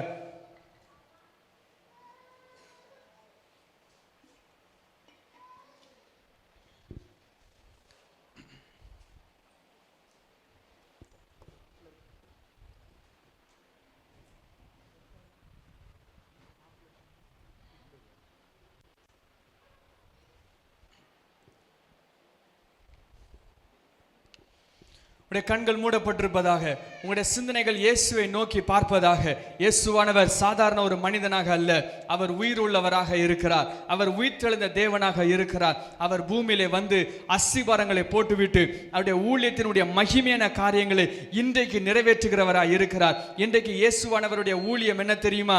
அவருடைய உண்மையான ஊழியம். அவருடைய ஊழியம் என்னவென்றால், அவர் சகல ஜனங்களையும் பரிசுத்த ஆவியினாலும் வல்லமையினாலும் அக்கினினாலும் நிரப்புகிற ஊழியத்திலே இயேசுவானவர் இருந்து கொண்டிருக்கிறார். இயேசுவானவருடைய ஊழியத்தின் அழைப்பதுதான் பரிசுத்த ஆவியினாலும் அக்கினியினாலும் ஞானஸ்நானம் கொடுக்கிறவர். பூமியில இயேசுவானவர் ஊழியம் செய்யும் பொழுது அந்த ஊழியத்தை நிறைவேற்றவே இல்லை, நிறைவேற்றுவதற்கான வாய்ப்புகள் கொடுக்கப்படவே இல்லை. ஆனால் கொடுக்கப்பட்டது எப்பொழுது தெரியுமா? இயேசுவானவர் உயிர்த்தெழுந்து வலது பார்சத்தில் வீற்றிருந்த அடுத்த நொடியிலே, வலது பார்சத்தில் வீற்றிருந்த அடுத்த நொடியிலே பரிசுத்த ஆவியானவர் பூமியில கொடுக்கப்பட்டார். அவருடைய ஆவியானவர், அவருடைய முழுமையான ஆவியானவர், தேவனுடைய ஆவியானவர், கிறிஸ்துவனுடைய ஆவியானவர், இயேசுவை மரித்தெழுந்து எழுப்பின அதே ஆவியானவர் கொடுக்கப்படுகிறார். ஆண்டவர் உங்களை தம்முடைய இருதயத்துக்கு நிகராக அவர் எடுத்து வச்சிருக்கிறார். உங்களை கீழே வைத்து பார்க்கிறவர் அல்ல.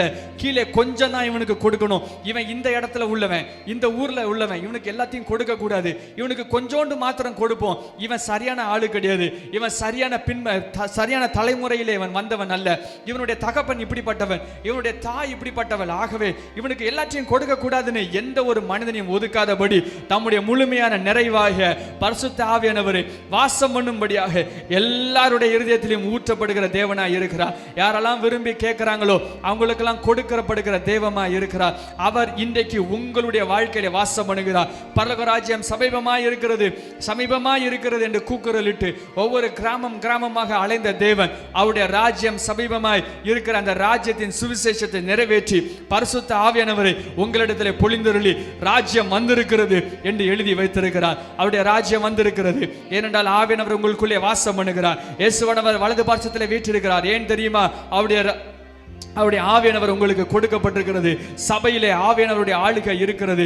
உங்களுடைய குடும்பத்திலே ஆவியானவருடைய ஆளுகை இருக்கிறது. கர்த்தர் பரிசுத்த ஆவியானவரை நமக்கு அருளினபடியினாலே ஆண்டவருக்கு மனதார நன்றி செலுத்துவோமா? கரங்களை உயர்த்தி, ஆண்டவரே இப்படிப்பட்ட ஒரு வாய்ப்பை எனக்கு தந்திருக்கிறீங்களே, நன்றி ஆண்டவரே. உம்முடைய மகிமை வாசம் பண்ணுகிற ஒரு ஸ்தலமாக, ஆலயமாக என்னை தேர்ந்தெடுத்திருக்கிறீங்களே, நன்றி ஆண்டவரே. உம்முடைய கிருபை தங்கி இருக்கிற ஆலயமாய் என்னை தேர்ந்தெடுத்திருக்கிறீங்களே, நன்றி ஆண்டவரே. உம்முடைய ஊழியத்திலே பங்குள்ளவனாய் மாற்றும்படியாக என்னை தேர்ந்தெடுத்திருக்கிறீங்களே, நன்றி ஆண்டவரே. கிருபைகள் தங்குற இடமாய் ஆண்டவரே என்னை தேர்ந்தெடுத்திருக்கிறீங்களே, நன்றி ஆண்டவரே. இன்றைக்கு எனக்கு தாகம் உண்டாயிருக்கிறது. தண்ணீரினாலே என்னை நிரப்பும் ஆண்டவரே, வல்லமையினாலே என்னை நிரப்பும் ஆண்டவரே. கேளுங்க ஆண்டவர் இடத்துல ஒரு சின்ன ஜெபத்தை ஆண்டவர்கிட்ட கேளுங்க. ஆண்டவரே உம்முடைய ஊழியத்தை என்னுடைய வாழ்க்கையில நிறைவேற்றுங்க. என்னுடைய சரீரம் தேவனுடைய தங்கி இருக்கிற ஆலயமாய் மாற்றப்படுவதாக. நீங்கள் உங்களுடைய சரீரம் தேவனிடத்திலிருந்து பெற்றுக்கொள்ளப்பட்ட ஆலயமாய் இருக்கிறது. கர்த்தர் தங்கி இருக்கிற ஆலயமாய் இருக்கிறது. வாசம் பண்ணுகிற ஆலயமாய் இருக்கிறது. இயேசுவானவர் பார்த்துட்டு போகிற தேவன் அல்ல, ஆவியானவர் பார்த்துட்டு போகிற தெய்வம் அல்ல, வாசம் பண்ணுகிற தேவன். வந்து தரிசனத்தை மாத்திரம் கொடுத்துட்டு போகிற தெய்வம் அல்ல, பார்த்துட்டு போகிற தெய்வம் அல்ல, அவர் தங்கி இருக்கிற தேவன். God is not looking for visitation, he is looking for habitation. அவர் வந்து உங்களை பார்த்துட்டு போகிற விருப்பம் உள்ள தேவன் அல்ல, அவர் உங்களை தங்கி இருக்கிறவர். நான் இன்னைக்கு உங்களை வந்து பார்த்தேன், இன்னைக்கு நான் போயிடுவேன், திருப்பி எப்பொழுது வருவேன் தெரியாது. அது மாதிரி இயேசுவானவர் கிடையாது. வந்துட்டு கொஞ்ச நேரம் இருந்துட்டு போகிற தெய்வம் அல்ல, எப்பொழுதும் உங்களுடைய வசிக்கின்ற ஆவியானவர், எப்பொழுதும் உங்களுக்குள்ளே இருக்கிற ஆவியானவர். என்ன பிரச்சனைகள் வந்தாலும் அவர் உங்களோட இருக்கிற ஆவியானவர். அப்படின்னா என்ன அர்த்தம்னா, உங்க பிரச்சனைகள் எல்லாம் அவர் பிரச்சனை, உங்களுடைய வழிகள் எல்லாம் அவருடைய வழிகள், உங்களுடைய பாதைகள் எல்லாம் அவருடைய பாதைகள். அவர் உங்களுக்காக வழிகளை தேர்ந்தெடுப்பார்.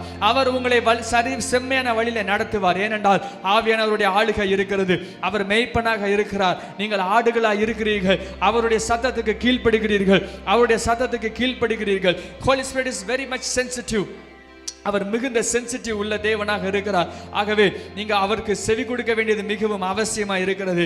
ஒரே ஒரு வார்த்தை மட்டும் சொல்லி ஜெபம் பண்ணுங்க. ஆவியானவரே, உம்மை நாங்கள் தூக்கப்படுத்த மாட்டோம். நீர் சொல்லுகிற சத்தத்தை கேட்டு கீழ்ப்படிவோம். நீர் சொல்லுகிற வார்த்தையை கேட்டு கீழ்ப்படிவோம். ஒரே ஒரு ஜெபத்தை மாத்திரம் சொல்லுங்க. ஆண்டவரே, நான் கீழ்ப்படிவேன் ஆண்டவரே, கீழ்ப்படிவேன் ஆண்டவரே. உங்களுடைய சத்தத்தை விட்டு நான் தூரம் போக மாட்டேன். உங்களை நான் தூக்கப்படுத்த மாட்டேன். உங்களுடைய அபிஷேகம் எனக்கு கொடுக்கப்பட்டால் என்னை நீர் பயன்படுத்தினீர் என்றால் நான் உமக்கு சாட்சியாய் இருப்பேன் ஆண்டவரே. உண்மையான சாட்சியாய் இருப்பேன். உண்மையான உம்முடைய பிள்ளையாய் இருப்பேன். ஆண்டவரே, வழி விலகி போக மாட்டேன். பரிசுத்தத்துக்கும் அசுத்தத்துக்கும் வித்தியாசத்தை புரிகிற தேவனே, அசுத்தத்தை வைத்துக்கொண்டு பரிசுத்தம் என்று சொல்ல மாட்டேன். உடைய ரத்தத்தினாலே என்னை கழுவி சுத்திகரியும் என்று கேளுங்க. உடைய ரத்தத்தினாலே கழுவி என்னை சுத்திகரியும். உடைய வல்லமையினாலே என்னை ஆட்கொள்ளும் ஆண்டவரே. உடைய மகிமையினாலே என்னை ஆட்கொள்ளும் ஆண்டவரே. உடைய கிருபையினாலே என்னை ஆட்கொள்ளும் ஆண்டவரே. உடைய மிகுந்த இரக்கம் எனக்கு உண்டாயிருப்பதாக. உம்முடைய மிகுந்த இரக்கம் எனக்கு உண்டாயிருப்பதாக நான் பிதாவிடத்தை வேண்டிக் கொள்வேன். அப்பொழுது என்னென்னைக்கும் உங்களோடு இருக்கும் சத்திய ஆவியானவர் உங்களுக்கு கொடுக்கப்படுவார் என்று சொல்லப்பட்டதின்படி ஆண்டவரே, இந்த நாளிலே உம்முடைய சத்திய ஆவியானவர் எனக்கு அருளப்படுவாராக, எனக்கு கொடுக்கப்படுவாராக. மிகுந்த வல்லமையினாலே எனக்கு கொடுக்கப்படுவாராக. மிகுந்த கிருபையினாலே எனக்கு அருளப்படுவாராக. தாகமுள்ளவன் நான் ஆண்டவரே, சத்தமிட்டு கேட்கிறேன் ஆண்டவரே, சத்தமிட்டு கேட்கிறேன் ஆண்டவரே. உம்முடைய நாமத்தினாலே, மகிமையினாலே, உம்முடைய ஆவினாலே என்னை வல்லமையாய் நிரப்புவீராக. அக்னினாலே என்னை நிரப்புவீராக. எனக்கு உம்முடைய ஞானஸ்தானம் தேவை ஆண்டவரே. முழுவதுமாக உமக்குள்ளாக முங்கி இருக்கிற வாழ்க்கை உண்டாயிருப்பதாக. வாய்களை திறந்து கேளுங்க, வாய்களை திறந்து கேளுங்க. கேளுங்க. தாகமுள்ளவன் மேல் தண்ணீரை ஊற்றுகிற தேவன், வளர்ந்த நிலத்திலே ஆறுகளை ஊற்றுகிற தேவன். இப்பொழுதே கர்த்தர் உங்களுடைய வல்லமையாய் நிரப்புவார். இப்பொழுதே கர்த்தர் உங்களுடைய அபிஷேகத்தினாலே நிரப்புவார். அவருடைய ஆளுகை இப்பொழுதே உண்டாயிருக்கும். அவருடைய மகிமை இப்பொழுதே உண்டாயிருக்கும். வாய்களை திறந்து அல்லேலூயா என்று சொல்லிக்கொண்டே இருங்க. வாய்களை திறந்து கர்த்தருக்கு ஸ்தோத்திரம் என்று சொல்லிக்கொண்டே இருங்க.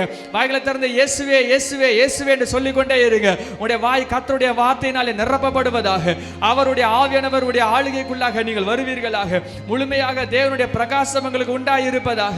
கர்த்தருடைய ஜீவன் உண்டாயிருப்பதாக. கடைசி கால அபிஷேகம் மாம்சமான யாவர் மேலும் அறுவடை காலமீரே துயாவியால் நிரப்பிடுமே. கால அபிஷேகம் மாம்சமான யாவர் மேலும் அறுவடை காலமிதே ஆவியால் நிரப்பிடுமே. அக்கினியாய் இறங்கிடுமே, அக்னி நாவாக அமர்ந்திடுவே, பெரும் காற்றாக வீசிடுமே, ஜீவன் நதியாக பாய்ந்திடுமே. அக்கினியாய் இறங்கிடுமே, அக்னி நாவாக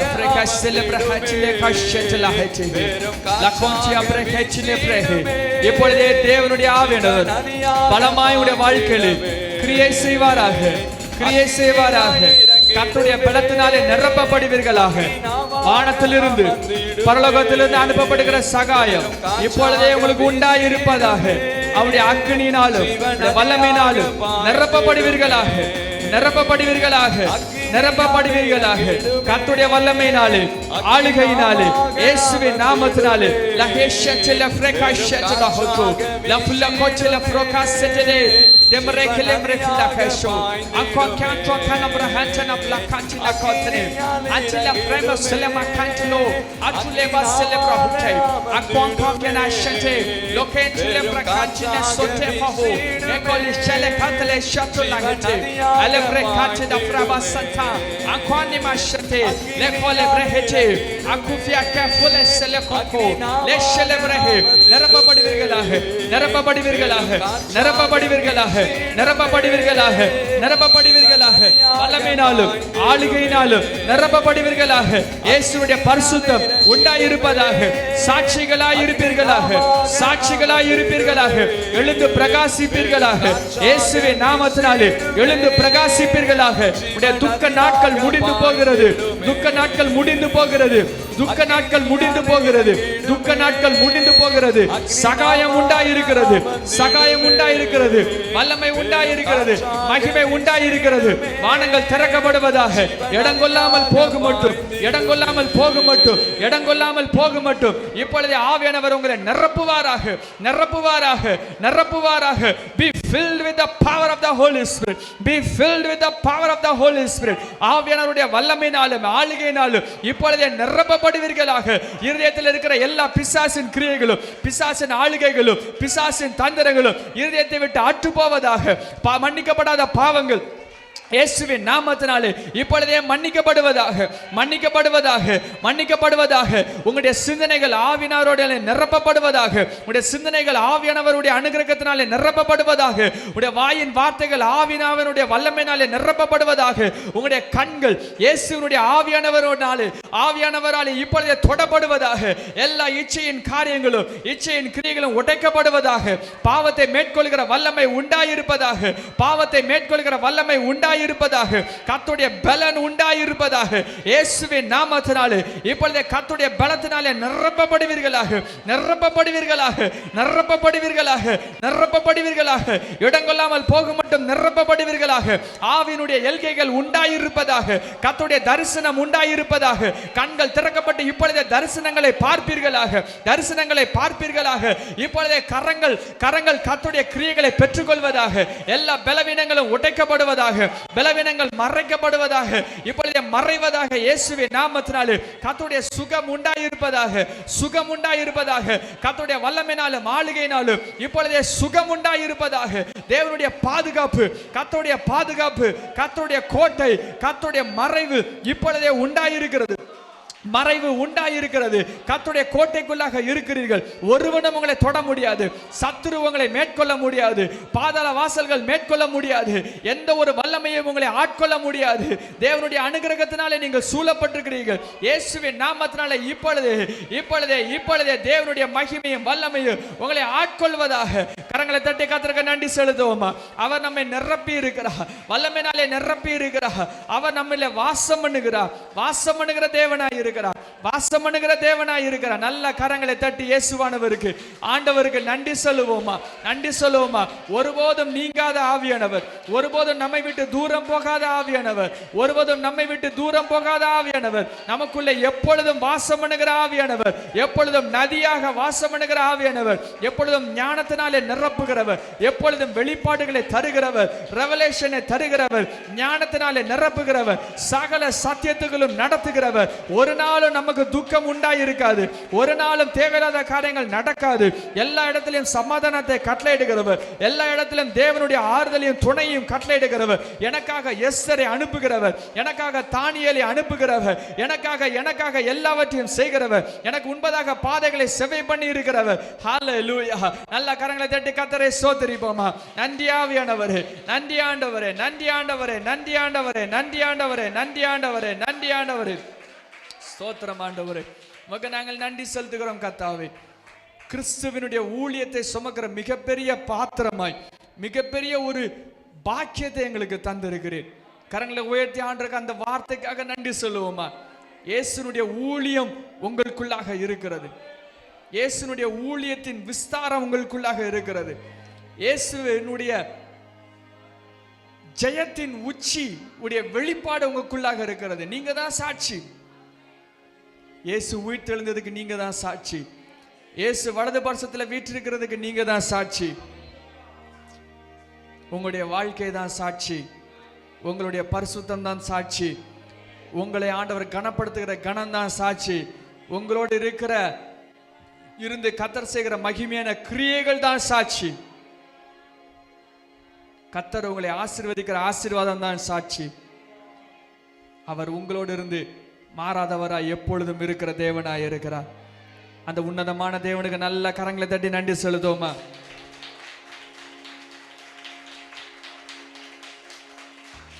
நீர் கொடுத்த மகிமையான பாக்கியத்துக்காக நன்றி செலுத்துகிறோம் ஆண்டவரே.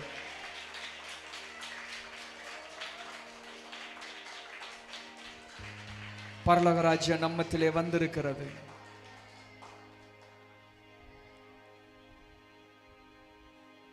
இயேசுவானவர் உங்கள் மூலமாக அவர் மகிமையிட போகிறார். இயேசுவானவர் உங்கள் மூலமாய், உங்களுடைய வாழ்க்கை மூலமாய் மகிமையிட போகிறார். நீங்கள் கிறிஸ்துவினுடைய நிருபமாய் இருக்கிறீர்கள். உங்களுடைய கண்ணீரெல்லாம் இயேசுவானவர் பார்த்து கொண்டே இருக்கிறார். உங்களுடைய அலைச்சல்களை பார்த்து கொண்டே இருக்கிறார். உங்களுடைய இருதயத்தின் எண்ணங்கள் எல்லாம் அவருக்கு தெரியும். உங்களுடைய வைராக்கிய வாஞ்சை எல்லாம் இயேசுவுக்கு தெரியும். நீங்கள் செய்த காரியங்கள் ஒன்றும் வீணாக போவதில்லை. அவைகளை ஆண்டவர் முத்தரித்து வைத்திருக்கிறார். முத்துக்களாய் மாற்றி இருக்கிறார். எல்லாவற்றையும் முத்துக்களாய் மாற்றி எழுதி வைத்திருக்கிறார். அவருடைய ராஜ்யம் வரும்பொழுது அது வெளிப்படும். அவருடைய கிரியைகள் வெளிப்படும் போது அது வெளிப்படும். நான் வரும்பொழுது நான் உங்களுக்கு வெகுமதிகளோடு வருவேன் என்று சொல்லி இருக்கிறார். அந்த வெகுமதிகளின் காலங்கள் வரும்பொழுது அவைகள் வெளிப்படும். ஒருவேளை சத்துருக்கள் இன்றைக்கு எழும்புனது போல இருக்கலாம். ஆனால் கர்த்தர் உங்களுடைய உண்மையை பார்க்கிற தெய்வமாய் இருக்கிறார். ஹல்லேலூயா. உங்களுடைய உண்மை அவருக்கு தெரியும். உங்களுடைய உண்மை அவருக்கு தெரியும். உங்களுடைய வாழ்க்கையினுடைய காரியங்கள் சகலமும் அவருக்கு தெரியும். நன்றி ஆண்டவரே, நன்றி செலுத்துகிறோம். எங்களோடு நீர் இருந்து செய்து வருகிற காரியங்கள் எல்லாவற்றுக்காகவும் நன்றி செலுத்துகிறோம். உம்முடைய நாம மகிமைப்படுவதாக எங்களை தாழ்த்துக்கிறோம், ஒப்புடுக்கிறோம். உம்முடைய கிருபை வெளிப்படட்டும். உயிர்த்தெழுந்த இயேசு கிறிஸ்து மூலம் ஜெபிக்கிறோம் நல்ல பிதாவே. ஆமென், ஆமென், ஆமென்.